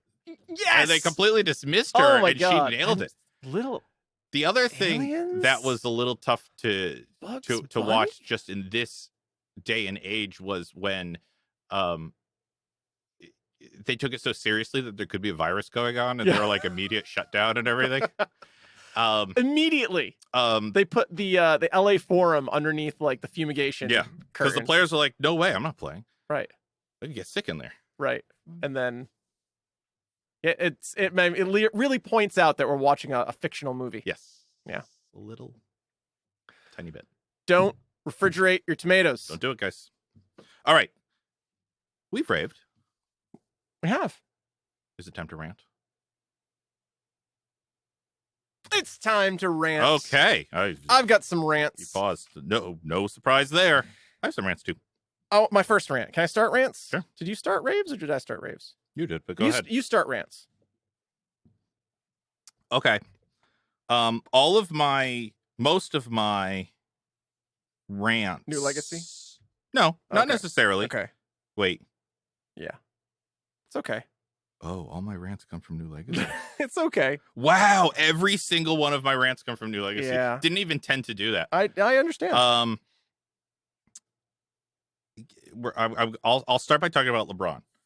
Now, LeBron himself is not a rant to me, but the way this movie decided to write LeBron was a problem to me. As someone who doesn't know anything about Michael or LeBron, in the first movie, Michael comes across as such a likable guy, and despite everything in his basketball fame, very humble and almost like an everyman. I mean, he's playing baseball and he's not good at it. Well, I mean, in real life, he was terrible. Exactly, at it, yeah. and they don't sugarcoat that. No. That becomes absolutely a plot terrible. Then you watch everything with LeBron, and every it was over the top, like puffing up his ego. And it wasn't LeBron doing that, but it was like all characters around him being like how he could do no wrong. Well, I mean, just a note to that: LeBron James formed a production company, so it's his production company that made this movie. Oh, okay. So I do imagine that he had some say. It felt so egotistical in a way that like Michael Jordan starts at a point where like he's struggling. Well, even like, and he's looking Michael for his place. Jordan's home compared to LeBron James. LeBron James' home. It's like some like media person. The basketball court is actually a tennis court that they turned into a basketball court for the movie. That is not LeBron James' home. At one point in the movie, they literally call LeBron James the greatest athlete of all time. Yeah. Which is I don't know. It really rubbed me the wrong way. And then, they write him our human hero. He's our access into the movie. Or his son, at least. As very unlikable. Yeah. Because the crux of everything that we're experiencing with LeBron is basically through his relationship with his son. Yes. And he's a dick. He's an asshole. I mean, he is. Yeah. Oh, you have a word that you want to. He's a bad dad. Yeah, he's a bad dad. He's not present or interested. No. He is dismissive of his son. Right. He clearly has a favorite child. Oh, yeah. Even though the favorite child is just it's a mini him. Pratfall, essentially. It's a mini him, but it's just physical humor. Yeah, him getting beaten up. He laughs every single time something happens to that child. Yeah. It made appears it that he is in really a loveless marriage. It made it really hard to root for him. Yeah, I mean, he's not. And I will say, I'm going to distinguish just that. This is my first rant, too. I'll piggyback off of you. That's just movie that you have to distinguish between LeBron James, the person, and LeBron James, the character. Yeah. This character is 100% unlikable. And that was it's all about the It, fundamentals. I was like, okay, I don't know anything about LeBron James. This movie is my introduction to LeBron James. Is this what he's really like in real life or no? And I want to say no, because I always found him to be much more believable at the end of the movie when he was pleasant and kind to the people around him. Well, this is crazy because I did do a lot of research. The big criticism of LeBron James is that he doesn't have the, quote, killer instinct that Michael Jordan had as a player. We're talking... Real LeBron. Real LeBron doesn't have the killer instinct in basketball? In basketball. Okay. That he's much more of a team player than Michael Jordan was, and that he's a nice guy on the court. Oh, okay. And like Michael Jordan had that reputation of being a ball hog and just arrogant, which is bonkers to me that this is how LeBron like allows himself to be portrayed in this movie. I mean, it posits a reality in which LeBron James is portrayed at least to not love or even like basketball. It's just the thing that he's good at and has to do to like be meaningful in the world and be a star. And I don't think that can be I don't think you can do something for 18 years at the level he has done and not love the game. Like I have to believe that in like little LeBron 96, 98 goes and sees Space Jam and is like, Michael Jordan's like the greatest athlete in the world, and I want to be just like him. Yeah. I can't imagine a world in which that's not true. Maybe it's not. I don't know him. But it posits like he can't wrap his head around a video game. Yeah. Like LeBron James like grew up in a world with NBA Jam. Dom Ball is essentially just NBA Jam. Do you remember playing NBA Jam? Oh gosh, no, I never played any sports games. The whole thing with NBA Jam is that it was basketball, but you could like there were codes to like bring not athletes into the game. There was like a Bill Clinton code, an Al Gore code. One of the programmer's sons was named like Air Dog. It was like this little character, and he would like set everything on fire and like dunk off the screen. It's Dom Ball. It's Dom Ball. Dom Ball is just NBA Jam. And like LeBron James is like Michael Jordan would always win the slam dunk competition. LeBron James has never entered a slam dunk competition. Mm-hmm. And people are like, oh, he's afraid. I just don't think his ego is that touched by the idea of like winning a slam dunk competition. And movie Movie James, LeBron- you would think wouldn't bother because it wouldn't further his career, Right. Because that's what it is. Basketball It's just for his LeBron career. James, for Movie movie LeBron, LeBron James, yeah. it's just a career. It's just a means to an end. This is how I became something. Yeah, and it's Wealth, it's fame, the only power. way to do It's it. the only way to do it. Exactly. Yeah. And I guess like even after that's revealed to not be true, he's still not likable or fun. Well, is it revealed though to not be true? Because his turnaround at the end is that like he starts caring. It's a tough sentence to Finally say. He starts starts caring about his his son son. and his Yeah. son's interest. But I never at the end of the movie also got a scene of like, oh, LeBron, like watching the Tunes play, like, oh, remembering what it was to have fun playing basketball and stuff. No, I mean, No, he it never was had always- fun playing basketball. It was always to the end of the movie. It was still just a means to an end.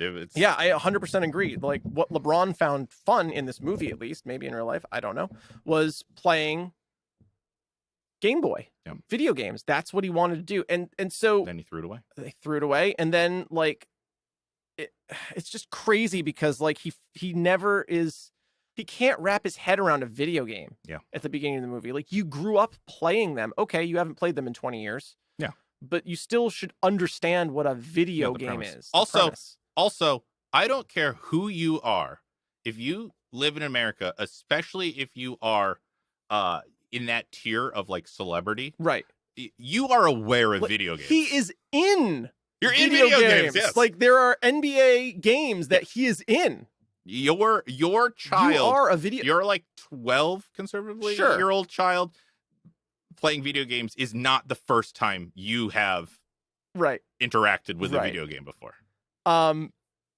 It was so unbelievable. Yeah. And then like LeBron never gets style points. Like he like shoots I don't know if it was a 3-pointer or two, but it was like get buckets. And then they like score for 600 points after that. Yeah. And he can't wrap his head around it. Like you're not playing basketball, you're playing a video game. Right. Yeah, he never that part of his story was never rectified. That part he never grew there. Yeah, I mean his character never goes on any kind of journey. No. He's the same he's the same person at the end of the movie. His journey, and I'm going to use that character. very loosely, is I need to save my son. He does he follows the playbook and saves his son. Right. Like there's very little change that goes on other than the fact of the decent human being reaction of like, this is my love child. my son. Okay, for no good. other reason than he's his son. Yeah. Which I guess is good. I guess that's but good. he never seems to value what his child does, just that. No, but I have a solution for that in a pitch, please, for later. Can't wait for it. That was your rant. Was it? Yeah. Well, got awfully shade-sided there. Yeah, it did. While. It did. Well, we had the same first rant. Well, I think it's a big problem. It's a big problem. It's a big problem for the movie. And my follow-up, my second rant is it's just not fun. The movie is never fun. And like over the course of the movie, there's never that tongue-in-cheek takedown of the current media landscape of these like streaming IP wars that they've set up with this like serververse. Yeah. It's never referenced. It's never, and it's never,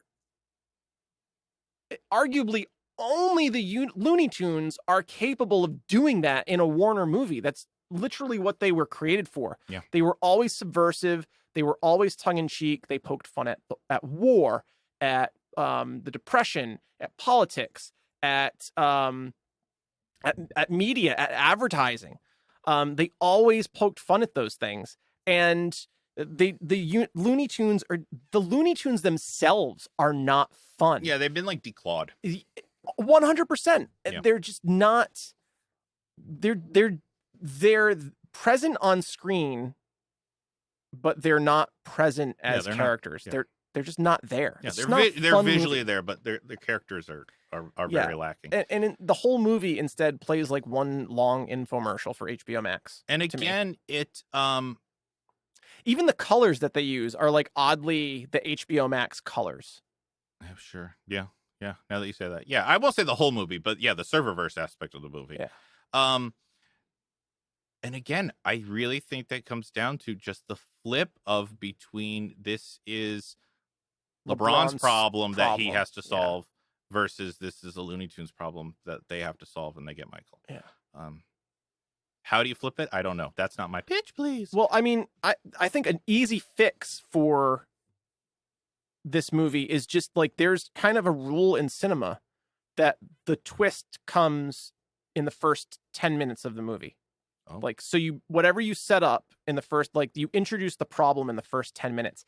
And we are conservatively like a half hour into the movie before like algae rhythm sucks LeBron into the game. There's a lot. Remember, it's like we have 20 to or 30 establish minutes. how great LeBron is. And that's what like at everything. The beginning of the movie is just like LeBron James is the greatest of all time. He has this super sweet house, this super sweet family, this super sweet basketball court. Yeah, he's a robot. He throws him balls. Every time you say ball, you get hit with you get a ball thrown to you, and if you're his older child, you get hit in the head with it. Yep. You have a super sweet agent. You go to super sweet meetings. With movie executives. Yeah. You can just shoot them down so rudely. Yes. So rudely, and it won't affect your career at all. Right. Like no consequences. Yeah, because they're all going to be like, no, you're right. You're right. Super sweet. Yeah. So and it's just it's like 20 minutes of the movie, and it's like. It's such a big change from original, even though it's like a small, subtle tweak. Because, in original, everyone is being like, that's okay, Michael. You know, you'll get it next time. It's great. But the difference here is that Michael's failing at the beginning of Space Jam 1. LeBron is far from failing. He's living this super sweet life. And the Looney Tunes do not appear on screen. Yeah, long time. For 30 minutes into the movie. Yeah. What the fuck? Well, it's because it's not. The first movie is very much of the marriage between the Looney Tunes and the sports world or the modern celebrity world. And Space Jam New Legacy is very much not a Looney Tunes movie. Sketch, when you think of Space Jam, what do you think of? But you just say Space Jam, I think of Looney Tunes. Okay. When you think of Warner Brothers and animation, what do you think of? I mean, I think of like Batman the Animated I also series, think of Batman the Animated Series, but then also after Looney that, Tunes. Looney Tunes. I also think of Tiny Toon Adventures. Oh, I loved Tiny Toons. Like Looney Tunes are like as synonymous with WB as anything else. Yeah. And like I watched this movie, and to me, it's like Warner Brothers doesn't give a flying fuck about the Looney Tunes. And I don't understand why in Movieverse, like I don't understand why Algae Rhythm is so anti Looney Tunes. They're just a planet in the serververse. Yeah. Like send them down to those other losers. Yeah, like, which also made no sense because it's just bugs left. I did not understand that at all. It was bonkers. It was bonkers. That was very sloppily. Yeah. So handled. It's just not fun. It's not set up well. Yeah. I didn't enjoy it. Whereas it made all the sense in the first one. Perfect of like sense. Why Moron Mountain wanted the Looney Tunes. Right. They're also animated. And then why the Looney Tunes wanted Michael. Like everything made sense why everyone got involved in this thing. This just felt like the only one that makes sense why they're in it is LeBron, because he's LeBron. He's LeBron. He's the king. And then everything else is happenstance. He's everything the else greatest is just, person in the history of the world. Yeah. And he'll get the Looney Tunes back together, except he doesn't really care about that. I want to qualify that with like the character LeBron in this movie. Yes. Yeah. Not LeBron James, the person. I think we have to just say that's really all we're talking about. Yeah. You and I don't know. I really don't know anything about LeBron James, real world LeBron James. Other than what I researched for this movie. And truly, also, we should say the same thing about Michael Jordan. When we're referencing Michael, it's tough because movie Michael Jordan. Yeah, because they're not characters; they're characterizations they're real of people. themselves. Yeah. It's tricky. We're always talking about the characters. In the movies. Yes. All right, I have a rant. Okay. Hit me. The second movie, New Legacy, did not have almost any of that marriage between 2D and 3D. When LeBron goes to Toontown, he becomes Toon. So for a while, you're just watching solid animation, which I have nothing against solid animation. And then later you get when they play the basketball game, they get turned 3-dimensional. They get turned 3D. Right. 3D computer animation. You still don't get that 2D 3D interaction, Right. which is like the 4. whole heart of Yes. Space Jam is Yes. you want to see the fun and the fantasy of Yes. 2D interacting with 3D, and you never get that in this movie. I love that you brought this up because it makes no in. I'll package some of my rants together here. Michael Jordan and Wayne Knight both Stan Poladsky. Yeah, his both publicist. seem to they both gain like cartoonish armor that they can get blown up, they can get folded into a ball and bounced around the course. They get cartoony. LeBron can like stretch out. Michael can stretch out his arm and dunk. I have a big question about. But we'll get there. Just by merit of crossing over into Toon World. Yeah. LeBron James physically turns into a cartoon when he lands in Toon World. Yes, he becomes two-dimensional animated LeBron. He does nothing cartoony. Yeah. I think he gets like spun around when and like they he give him a different hair. When he first lands, they do like he like inflates himself because he's flattened and blah blah blah. That's it. That's it. He does not utilize any cartoon powers. Well, he never learned. Like Michael learns to take it less seriously and to be toony and silly and cartoony. LeBron's all about the fundamentals. He's all about the fun, and he's always about the fundamentals. Yes, he never grows. He never cracks or grows. I mean, from that. you like his big moment is he sees the little jump icon, and he knows if he stands on that, it'll launch him. Right. But that's still like still like the fundamentals. It's just the fundamentals of video game, Dom ball. Yeah. He's not inventing anything. He's just okay. Now I know the rules. Right. And I'm gonna follow these rules to the T. Like, and I didn't get that because like even video games have fundamental rules. Yes, they do. Even if in one of the rules is that there are codes to break the rules. Absolutely. It's like I didn't understand. We've talked about that. We've talked about it. Yeah. But yeah, it did not make any sense to like the setup of that Michael and Wayne Knight do nothing other than like believe that they're in a cartoon world to like gain those powers and like embrace the looniness and grow. And LeBron is physically turned into a cartoon, but never grows past like I'm LeBron James, a basketball player, the greatest of all time. Yeah. I need to get out of here. I need to get out of here. Yeah. I'm going to use what's at my disposal. Right. Yeah. Yep. No, I agree. I have one rant left, but it's going to lead me into a pitch, please. So okay, if you would like to take a rant, I will. We talked about it posits a world in which like the Toon World is at the center of the earth, but it also posits original Space Jam also posits a world in which cartoons from the 40s and 50s are airing in syndication. Yeah. But also being constantly reshot over and over. And like that they can stop the cartoon and leave it, and the cartoon still runs. Yeah, just the background. The background just runs. The actors have left. Yes. They've walked off stage, And New Legacy also posits a world in which the Looney Tunes can replace other characters and other movie properties, but they like when you and I go and watch them, they remain unchanged. So I don't understand like what both movies like break their own rules. And just finally, like, I don't understand like Toon World in that it seems to posit that all you have to do is just dig. Yeah. And that is exactly how Wayne Knight got there. And you will find the WB logo dug down and fall in. Yeah. How did this? I don't. Yeah. It also posits a world in which like human beings can be like deconstructed through their like transporter technology from Star Trek, which they don't own, and scanned into a computer virtual world. Yeah. New Legacy. Yeah. Not like neither of those things seem to be appropriately set up or explained. It would have been better if, well, I haven't thought this through, so maybe it wouldn't be better. This is just off the cuff, but put a VR helmet on. Yeah, and almost like Sword Art Online rules where like their body's left behind, but their consciousness is there, and then their consciousness will be trapped there forever. Right. Okay. I'm with you there. I can buy that. I feel like we're not too far from that. Beamed into your phone and then beamed out of your digitized, phone. Digimon style. Yeah. Yeah. I agree. Digimon. Yeah. I agree. Yeah. Not fun.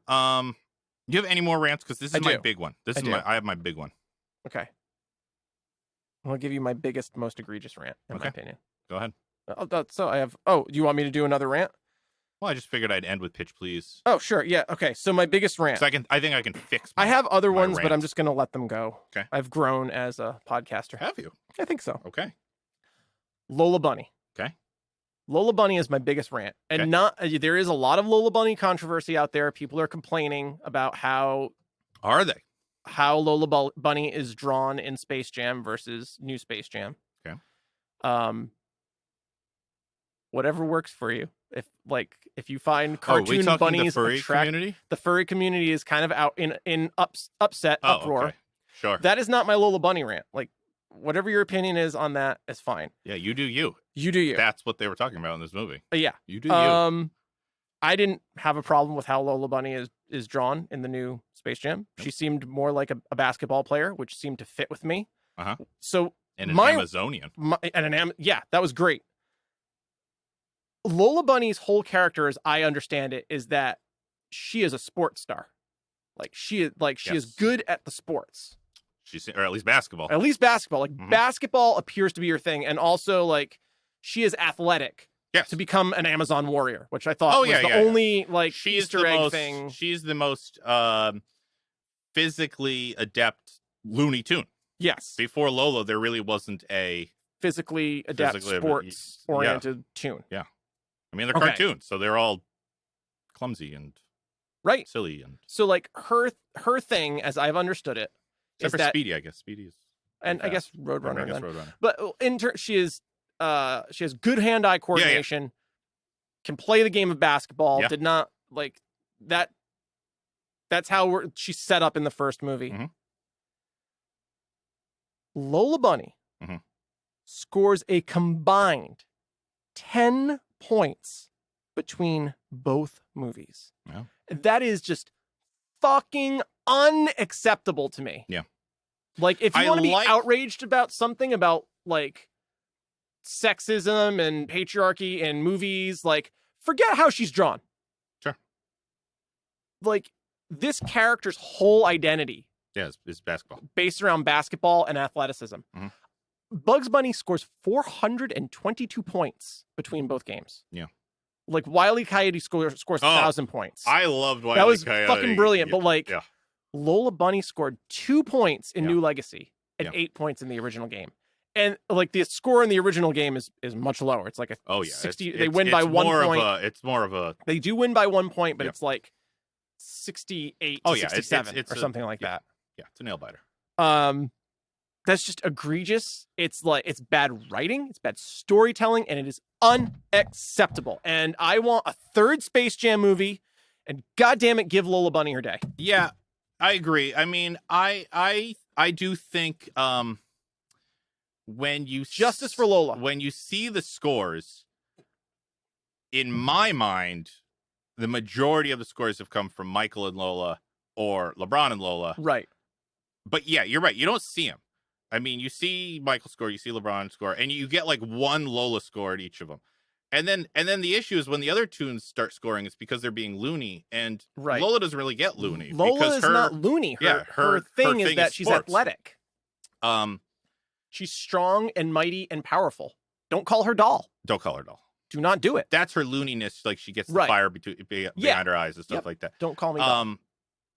Not referenced in New Legacy. Nobody calls her doll. No one. They've got the memo. They've learned. It's been 26 years. They've learned. Yeah, I mean, you should be seeing more front and center. Oh yeah. And so I was like, oh well, maybe Lola's only been in Space Jam and nobody knows who she is. No, not true. Lola is featured heavily in all of the new Looney Tunes. If I remember right, she was introduced in Space Jam. And I was explaining this to a friend of mine who I was talking about Space Jam with, who didn't know the Looney Tunes universe. And I related her very much to Harley Quinn. Yeah. She was introduced in Space Jam, but now she's become an integral part of Looney Tunes. Yeah. She is the Minnie Mouse of Looney Tunes. She's become the Minnie Mouse to Bugs' Mickey. Yeah. Yeah. I think she's been in every she's been in Looney Tunes Back in Action, Looney Tunes, the new Looney Tunes Adventures, which aired on WB. Baby Tunes. They like did a Muppet Babies version of Looney Tunes Not in which familiar they've with like that retcon, like Lola Bunny like is Was a has little been there baby. She's from been there all along. forever. Yeah. So like it's not like she was a one and done character. Yeah, no, she's established. She doesn't only exist within Space Jams. Correct. She now exists in Tunes. Yeah. No, I would agree with that. I would agree that they should have focused more on the two of them trying to carry the team and it not being enough. Yes. Yeah, because you can't argue that she doesn't have it. That's her thing. That's her thing. That's everyone. She's very much got the stuff. Yep. She's basketball as Sylvester is eating Tweety. Yes. And which Sylvester's very good at catching Tweety and getting him in his mouth, and then something always intervenes to prevent to make him regurgitate Tweety. Yep. Sylvester's actually very good at eating Tweety. He's not good at digesting him. And as we saw, I mean, it looked like Tweety had been in his stomach for years. Yes. Very weak stomach acid. Very weak. It was like stuck in the upper, like the upper esophagus. Yeah. Okay. Yeah. No, I will agree with that because when you originally told me that you had a big Lola rant, I was like, I'm okay with Lola. I like Lola. She's a fun character. I love Lola. She's a very fun. I liked her in original Space Jam. Yeah. I liked her in this Space Jam. Like I think Zendaya gave her great modern portrayal. I thought it was a nice update for her energy and how and we're going to get there, I'm sure, in big questions, but like one of the things we're going to answer is that these are the tunes from Space Jam, the original Space Jam, which we're going to get there. Question. We're going to get there. But so like she's grown as a character, as some of them have, not all of them. Not all. But some of them have. She's definitely the most human of the Looney Tunes. She's the least loony of the tunes. Yes. What is your last? But she was great. Sketch? I didn't like at all. Like there's no redeeming qualities for me at all. Okay. With how they ended things with Bugs in New Legacy, where he takes the sacrifice, right? Fuck? So if you haven't seen New Legacy and you care, don't listen to this part. But so they're gonna basically break the game. A glitch in Dom Ball. Yeah. If Dom has programmed in LeBron's signature move into the game. Yeah, and if you pull it off, move breaks the game. Breaks the game and it deletes the character. They feel like because the Goon Squad is cheating, there's no way they can win. So the best thing they can do is crash the game. Right. To get everyone out. So LeBron, uncharacteristically, the movie LeBron uncharacteristically is going to do the sacrificial play. I'm not a Looney Tune. I'll be fine. If I get deleted, I'll just go back to the real world. Exactly. So he does that. And but Bugs overhears the plan. He's finally got all the tunes back together. They're being loony. He wants to make sure they survive. He wants to get LeBron at one point back. He's like, my family's back together. Yeah, he really does. Family. And so I mean, I was waiting for my Vin Diesel cameo at that moment. Yeah, but I don't think he's. I don't think they're in WB. Yeah. And so Bugs does it. He was the voice of the Iron Giant. Yeah, he was. So yes, he technically was there. He was there. Yeah. He crashes the game and in the process, like deletes himself. He dies in Lola's arms, and everyone's around him, and blah blah blah blah blah. And it's sad. And then we go back to real world because the game is over and everyone gets shot out. And LeBron has this touching moment where he brings his kid to the gaming seminar or E3 game camp. Yep. And Bugs is there. Yeah. And she's like, "Yep, no explanation. No explanation. The explanation they give is, I told you I'm a tune. I can't be killed. Yeah, I can survive anything." To which I say, then what was the urgency in not being deleted by algorithm? Right. Are you all immune to being deleted? Why were any of you worried about this? I don't know. And you can't breaks the rules. That the movie it breaks that, and you don't create the rule.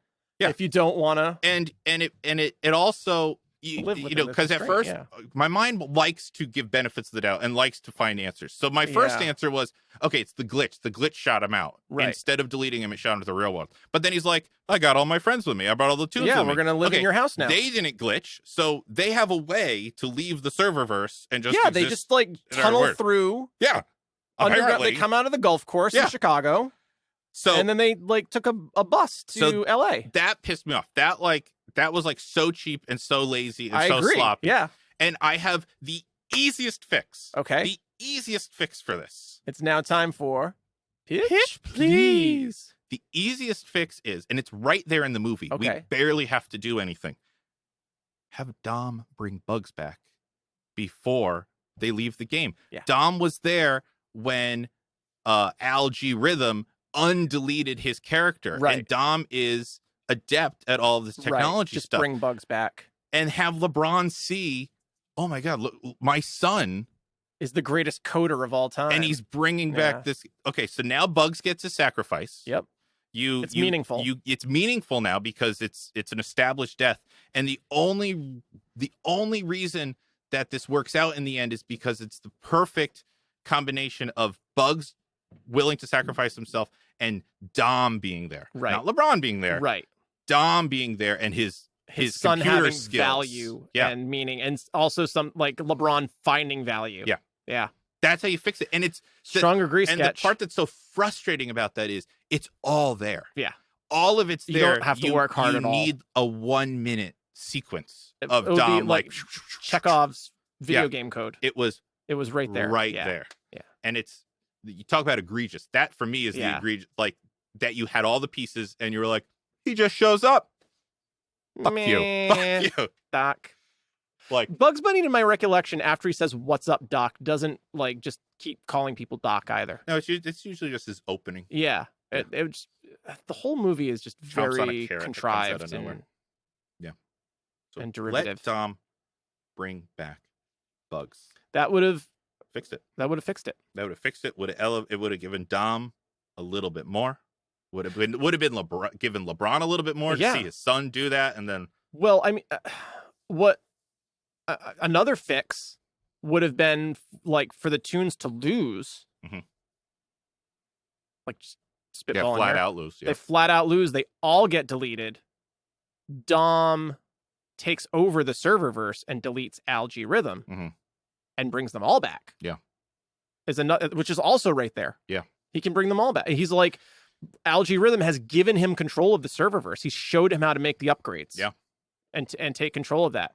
It's very Sorcerer's Apprentice. And I guess this kind of is a big question. Did Algae Rhythm die? He was posterized. No, he gets posterized, but And nothing. is that it? He's still there. Okay, he's still there. But WB isn't listening to him anymore. Not anymore. But he So he's still has powerless, control I of the guess. serververse. I They're just guess. not going to make the things he comes up with. They're just not going to use him. Yeah.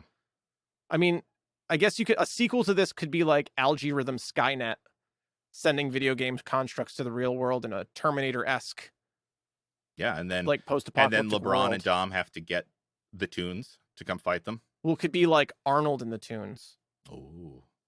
Yeah. Like Arnold has to and the Looney Tunes have to save us from Yeah. Algae Rhythm's Yeah. constructs. Yeah. And what would you call it? I don't know. Something jam. Has to be something Uh, jam. Yeah, I don't know. Aljam. Algae Rhythm Jam. That's a little tough in the mouth. I don't know. Anyway, that's my pitch. Judgment. That's how you could Jam. fix it. I don't know. Easy peasy. Lemon squeezy. No, I love your You fix. got all the pieces It's all there. there on the page. I agree. You didn't bring up the Bugs Bunny game. Oh yeah. Well, because that eclipsed it to me. That it seems so silly. But in the beginning, LeBron is playing OG Game Boy. Game Boy because his friend gives him the original Game Boy, which you and I both have. We've talked about this We before. have. That is a black and olive green. Can we just stop for a second? Like we're gonna leave it rolling. I will be right back. I'm just Okay. gonna go into the depths. Shades is gonna go get it. Hold on. And- I'm here. I'm here. I'm just going away. And I'll keep I'm just explaining. rummaging through the Go code here. I'm going to explain what happened in the movie. This is little kid LeBron, 98 or whatever it was, is at school, and it's established in the movie that that his family does not have means, does not come from means, and so he's just kind of sitting there bored. But his little friend comes up and he gives him his old school classic Game Boy. The gray brick with the olive green and black non-backlit screen. And LeBron is like, "Are you sure? Is this okay?" And the kid says, "Yeah, my dad got me the better one that's in full color." To which you go, "Okay, yeah, I remember getting my Game Boy Color." Then LeBron turns on the game and he's playing the Bugs Bunny game, and you see behind him what they're showing, and it's in full color. It's in full color. That's just sloppy. That's just sloppy because you literally put in the movie that the kid got the color one. Ugh, Sketch. frustrating. I left the GoCo studio. Yeah. I went into the depths of the bowels of the GoCo. Yeah. And I've returned with my OG. Yeah, I see it. I'm looking at it right now. Game Boy. Makes great audio. Yeah. Crack it open Let's here. crack it open. Ooh, you broke it. Oh boy. Oh, what God. game is it? You got a game with it there. This is Space Invader. Oh, you were so close. I'm hoping it's in here. You were so close. Space Quirk. Invader. And I'm hoping in the Game Boy. Oh, the screen's not. Oh boy. Okay, the glue has detached from the screen. This is not what you want in an unboxing video. Boy. I'm hoping that when I flip this over, Yeah. Bugs Bunny's Crazy Castle is going to be in. Okay, let's see it. What is it? Oh no! What is it? It's Tetris. Tetris. Never has anyone been so disappointed by Tetris before. No. See this? I blame this on my mom. Yeah. My mom would take my Game Boy. Yeah. And play games. Play Tetris. Oh, at fun. work on her breaks. Oh, that's fun. It is. You know who wouldn't do that? Graham. Graham would not do that. Graham But would you do know that. what that means? Don't It forget the means screen. I am no longer in possession. Oh, where did it go? I think my Game Boy games were accidentally Quote unquote. sent to an estate sale when my parents moved. That's a nice case there, though. It is. Yeah. Held, sorry it for held the- four Sorry games. for the bummer of. I mean, I'm very disappointed now Yeah. because I think that means my favorite. Oh man, I loved these games. Yeah. Oh man, that's the danger of an unboxing live. Oh man, There can be the disappointment. screens broke. Oh, did The batteries screen work? just Wait a minute. The screen just looks like it needs a little glue. Is it turning on? Oh, it turned on, folks. That was not It added. turned on. That was not added. I can't see anything. That's okay. I'm watching it behind you, float above your head There's nothing on the screen. in full color. There's nothing on the screen, long-time But listeners. it turned on. But it turned on. Good times. All right. Well, Shades is now going to play Game Boy for the rest of the podcast, and there it is again. We should use that as a soundbite for something. When we have an idea, we don't always have ideas. It's Though. not showing me anything, Sketch. I have no visuals. There's no visual on this. Makes for great. Oh, I hear it though. It's I hear it. working, but the screen is not. The screen is not having a good time. Do you remember? Do you remember this? You had to like plug two Game Boys together yeah. to play against people. Yeah, that's how you would trade Pokemon. Down the cord. Absolutely. All right. Well, while Shades is playing Tetris without watching it, which is quite the feat, I guess that'll bring us to BQs. BQs. Do you have any BQs for? Or yeah, I'm sorry, I didn't mean to interrupt you. That's okay. Can you pause it? I can't see it, Sketch. Okay, so it's paused. Do you have any BQs for? I'm so distraught that I Space Jam? don't have my favorite game, Episode over. and my Game Boy doesn't work. Apparently, Now I got to check mine at home. I haven't tried turning it on. you know what? Like maybe it's better just left. Maybe as it is. as is, Now Sketch. I'm hesitant. Could have said the same thing about Space Jam. Just kidding. Just kidding. I enjoyed parts of New Legacy. Do you have any big questions? You know, I do, Sketch. I'm just gonna put this over here. Yeah. Okay. Big questions. Yeah. Okay. I have 4. Okay. I have a couple. Not really big questions. I don't really have any big questions. So, but I came up with some. Okay. When I think of Space Jam, my brain first goes to the jams, preserves, and spread aisle at the market. Yeah, absolutely. Okay. If Space Jam were a jarred Mhm. product, Yeah. would it be a jelly, jam, or compote? A jelly, jam, preserve, or compote? And what would it taste like? Oh, I mean, I think it is. I think it is a. It has to be one of those 3. I said jelly, jam, compote, or preserve. How about a marmalade? A marmalade? Isn't marmalade just an orange? A marmalade, I believe, Orange is jelly? a jelly with a rind in it. Oh, I believe okay. You can make other citrus marmalades. Gotcha. I will go with a compote because it's a little on the thicker side with Yes. some chunks and some bumps. I also say compote. And I think it's a mixed berry, but it's mixed berries that you don't think of often. I say the same thing. Yeah. It's like huckleberries and Yes. boysenberries, and it's not your average Exactly. run-of-the-mill mixed berry. My goodness, Sketch. Yeah, I mean, I think it's just common knowledge that if Space Jam were a spreadable, it would be a combo of mixed berry combo. mixed B-tier berries. But then also with some kind of citrus in it. Yeah. It doesn't go sort together. Of zing. Yeah, some sort of zing. That's the Michael Jordan, LeBron James element of it. And I'm for the life of me, I'm trying to remember if there was a Space Jam marketed. I mean, you got to take that. I know there were Looney right Tunes. there. Did you ever have them as a kid? The Looney Tunes like the jars that had the Looney Tunes. Yeah, and then you kept the jars, and they were good glasses. milk glasses. Well, long-time listeners, I could have milk until college. Oh wow! And I can have milk again. Thank you, Lactaid. This podcast sponsored by Lactaid. There you go. Making this podcast dairy bearable products for me in a small room. Yeah, since Shade started taking them. Yeah, Lactaid. Perfect. Making dairy products bearable for those who are intolerant. Yeah. Okay. If there's one thing that describes me, Sketch, it's intolerant. Yeah, that is the T-shirt quote of the episode. Okay, I got a big question for you. Okay.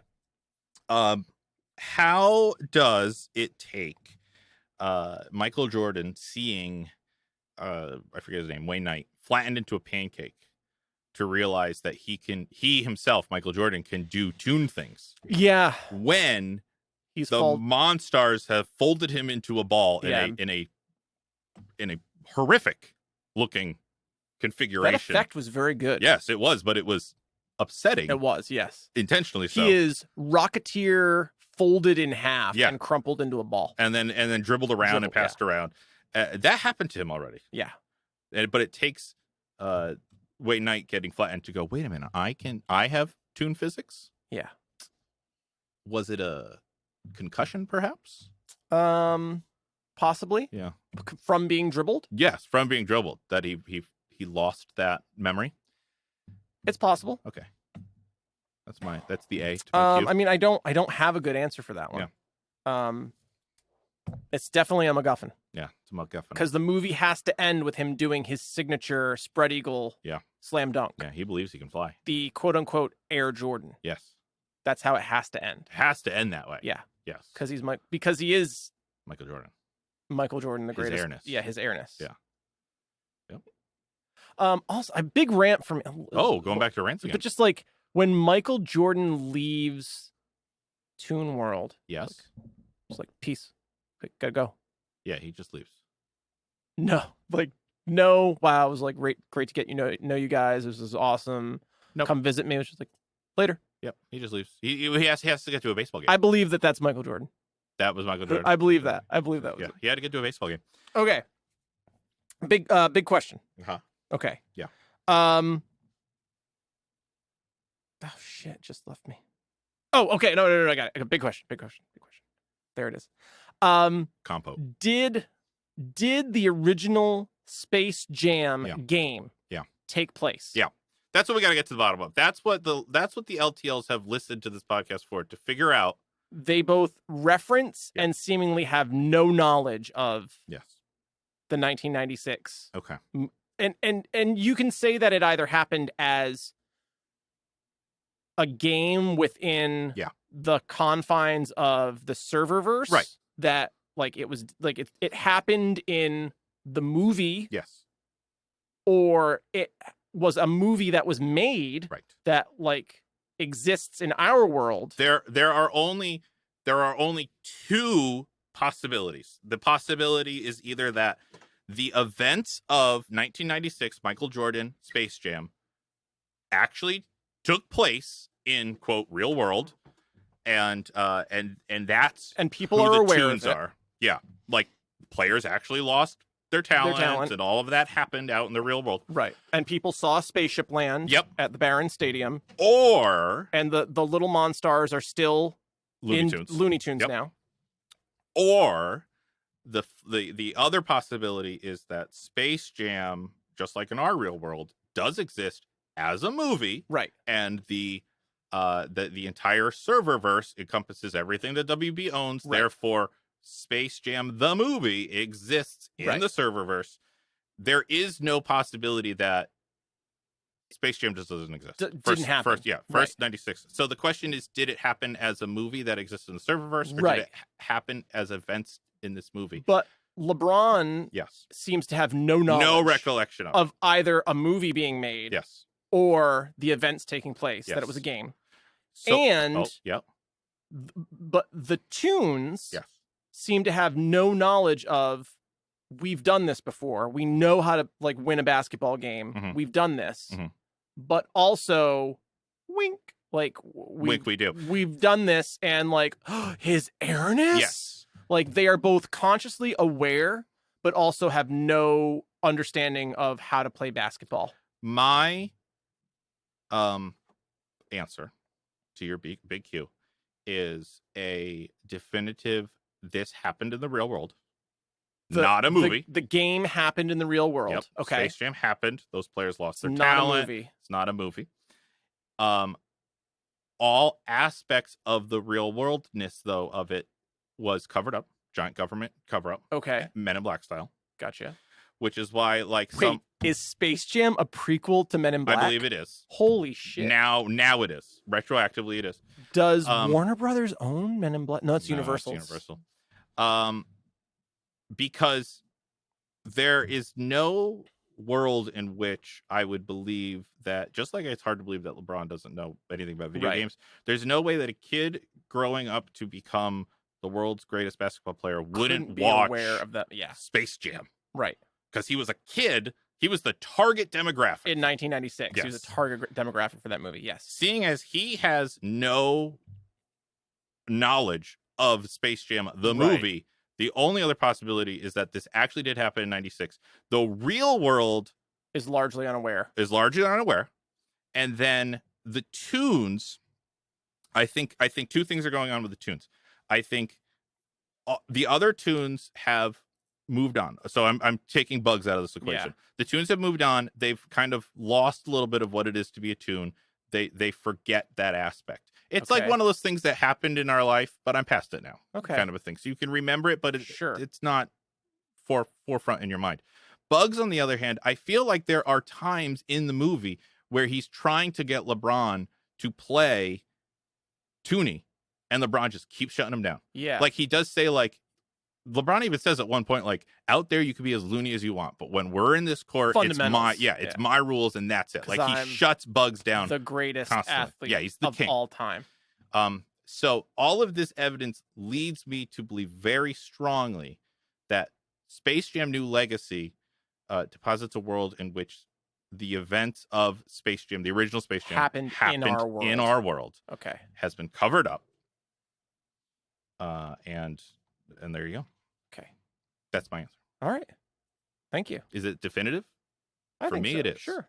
I think that's a great big A to my especially because like the evidence being that like the Monstars are there. The Monstars being there watching the game is the biggest piece of evidence, I think, for the fact that this exists. Like this happened. Yeah. This happened. Yep. No, I get it. Yep. I'm with you. Yep. Do you have another BQ? I do. If you are facing slavery. Okay, longtime listeners. In the first Space Jam, the Looney Tunes are going to be brought to Moron Mountain to like sign autographs and something in the movie, like Michael puts himself up as collateral. Yeah, because they find out that they've stolen the players' talent. Right. And that's why the players... Right. So he wants to not only... So he puts himself up. He says, you can have me... For the talent of those players. If we lose... You get me. If we win, I get their talent. Michael Jordan will be put in chains. Yeah. He is depicted to be in space slavery, where he will lose to children playing basketball and sign autographs for eternity until he dies. Yes. That is... Space slavery. That is the stakes. Like, just for a visual, like Roots level slavery. Yeah, no. Yeah. Yeah. Whole different animation style, too. Yes. Yeah. Big props for them for that. Okay, so let's say that you're up against slavery, as Elmer Fudd said. Yikes. If you're up against that, your liberty being taken away. Yes. And you get to choose your challenge, despite the disadvantages of the people that you're up against. Okay. why choose a game that none of you have ever played? Well, I mean, it makes loony. sense. It is loony. It but makes sense that they choose it against the little creatures who can't. They have are no less coordination. than a foot tall. They're not high. They can't jump. Anything that it would take to do basketball, they can't do. The Looney Tunes are also not tall, can't jump. Yeah. They have no it is hand-eye coordination established largely. that none of them have ever played the game until Lola shows up. Right. It just seems like a very loony decision to make. I mean, they're Looney Tunes. I guess that's the answer. That is the answer. They are Cocoa Bananas titular crazy. Looney Tunes. Yeah. Yeah. I don't have a good answer for you, Sketch. Yeah, other than that they're loony. That they're insane. Yeah. They were focusing more on the looniness. Their competitors being rather worse. than what they do They thought they'd be bad, but not as bad as I guess it would have made more sense to do like an Olympics style competition. Like, how about just like a loony something? It's in your name. Do something loony. Sure. But I mean, you could have done like a track and field event, like where Roadrunner. Oh yeah. You could do like a shooting event. Yeah, you got with like Elmer and Yosemite Sam. Yeah. You could do like a knitting event for Granny. Yeah. Who's just like, I mean, Granny is just off the charts. You could do a comedy special. You could do a comedy special. Granny is an alcoholic in New Legacy. Yeah. Yeah. She's the cheerleader in. She's the cheerleader in the first one. In the first one, she's a straight up. Which alcoholic. is funny because she has such low energy. Yeah. I mean, the enthusiasm is there. Right. But the energy is a little low. Old. She's old and decrepit. And in the new one, she's an alcoholic. Yeah. Okay. Could have Daffy could do a swimming competition. There was absolutely better choices to make what your competition is. Also, I mean, the Monsters really didn't give them much of a choice before they went to slavery, but you know, we've established that the Looney Tunes are not seeing a cent from the merchandise on Earth. Right. Like, you think that some kind of good partnership could have been come up with, but we jumped right to slavery, and that's what happens. Yeah. Yeah, I don't have a good answer for you for that one, Sketch. I don't think there's a good answer for it. Do you have any more BQs? My last big question is, isn't Dom's 3D scanner app more impressive than his game? And his game was impressive, but we just glance over the fact that he's developed can scan people into the digital world with his cell phone. That's a fantastic achievement. Like a camera that plugs into just like a smartphone.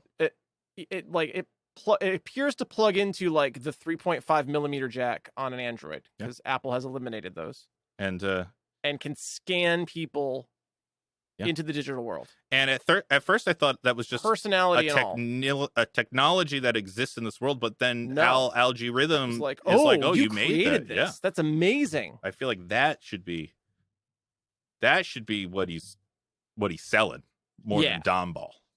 Domball's fine and fun. It's just NBA Jam. Yeah, it's just a rehash of something else. It's just NBA Jam. This is life altering technology. Yeah, I'm with you there, Sketch. Yeah. Strong agree. Yeah. No, that's my last BQ. That was a great BQ. Yeah. I think that brings us to. I had fun though. I also had fun. Well, for most of it. I had fun during this episode. I had fun on this episode too. It is nice to be back. Yeah. Ibbity. That brings us to Ibbity. Shades and Sketch recommendations. Got it. Still got it. Still in tune. Long-time listeners, we've been using a canned recording. Yeah, it's really hard to be in sync over the internet. It's really hard. Yeah. It's really hard. Did you notice, guys? Did you? Probably Did not. you think we were doing it live? We're so good. Yeah. Shades, you got a rec for episode 1, season 3? I'm going to recommend a relatively new animated show. I watched it on Hulu, so I'm not sure where it airs, but I do know it airs. I think it might be Fox. Okay. It's another bento box production, but it's called Housebroken. Okay. Which the premise is a poodle and like a Saint Bernard-esque dog live with a therapist. And when the therapist goes to work, the poodle hosts group therapy sessions for many other pets / wild animals in the therapist's home. They have like group therapy. Yeah. And it's fantastic. Jason Mantzoukas voices a cat. Oh my gosh, he is voice acting everywhere these days. Good he on you. is Good on you, man. embracing His voice. his voice. Yeah. He plays like an alley cat called the Gray One. Yeah, I can see that. He lives with like a crazy cat lady. None of the cats have names. Mhm. And the only way that they don't all kill each other is by reenacting Cats the musical. Nice. Nice. And it is Not to be confused with Cats the movie. yes, Mhm. well, based on the musical. Yeah. It is just so smart, so brilliant. It's so funny. Lisa Kudrow voices Honey, the main character. Nice. Not sure some of the other voices, but it's just so fun. It's so smart. Any other people from theme The Good Place? Because so far that's 2 people from The Good Place. Oh, wait, Lisa Kudrow is in The Good Place? Yeah. Who is Lisa? At the way end of it. Spoiler alert. She plays like a philosopher that Chidi ends up meeting. Oh yeah, that's right. So maybe there are more people from The Good Place now. I'm thinking about it, but that's right. But it's just so fun. The theme song is just people going, ruff, ruff, ruff, ruff. And it's like it's Perfect. fantastic. That's all you Yeah, need. and it really pokes fun at how our pets must perceive us. Yeah, and it's just very smart, very well written, very funny.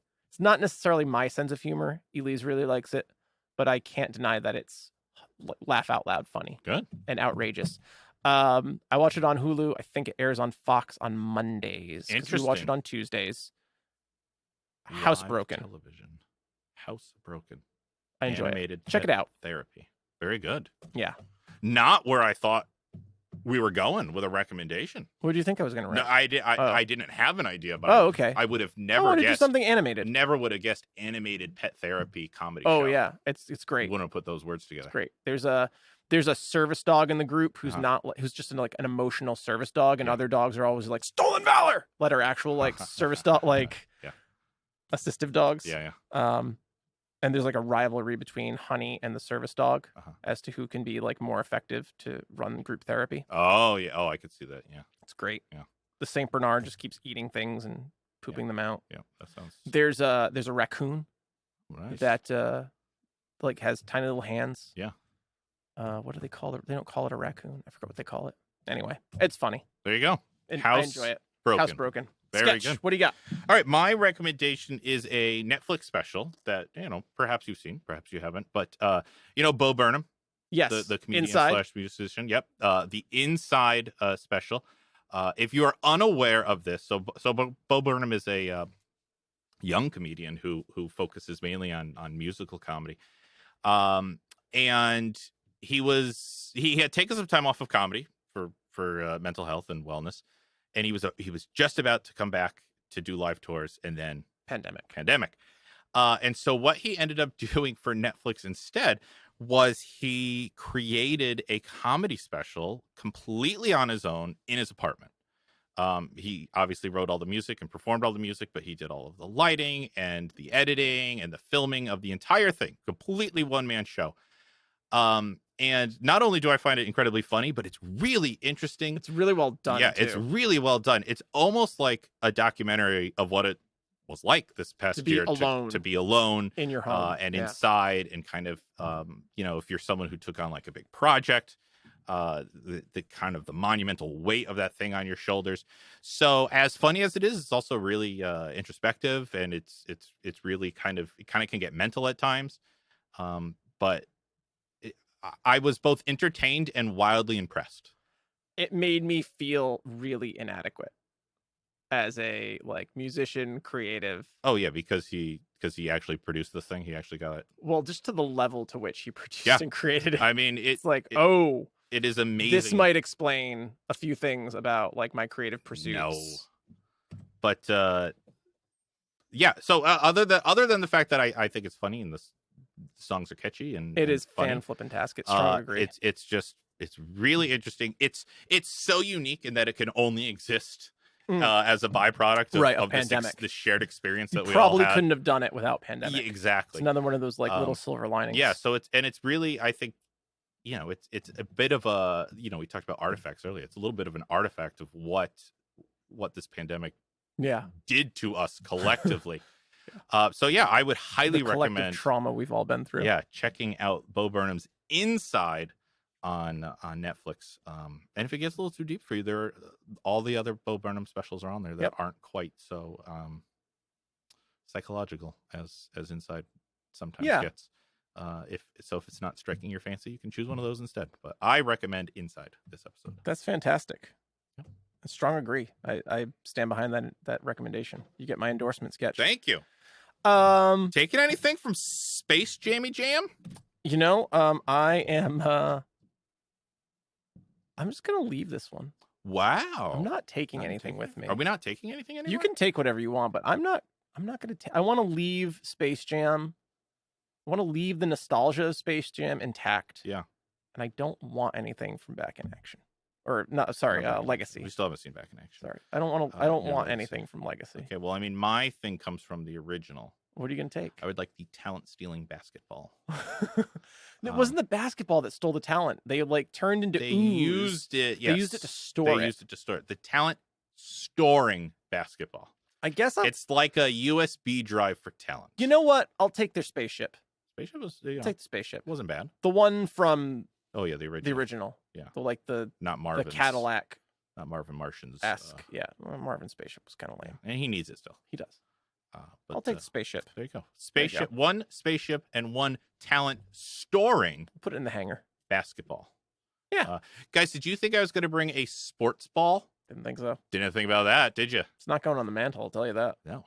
It's going to go in my duffel bag with my North Carolina boxer shorts and my one Nike shoe that I keep on top of a bookshelf for some reason. Do you wash them after every game? Every game. Okay. Just checking. Every game. One Nike shoe on top of an odd place random cabinet. It was either... Where was the other one? It was like under a table.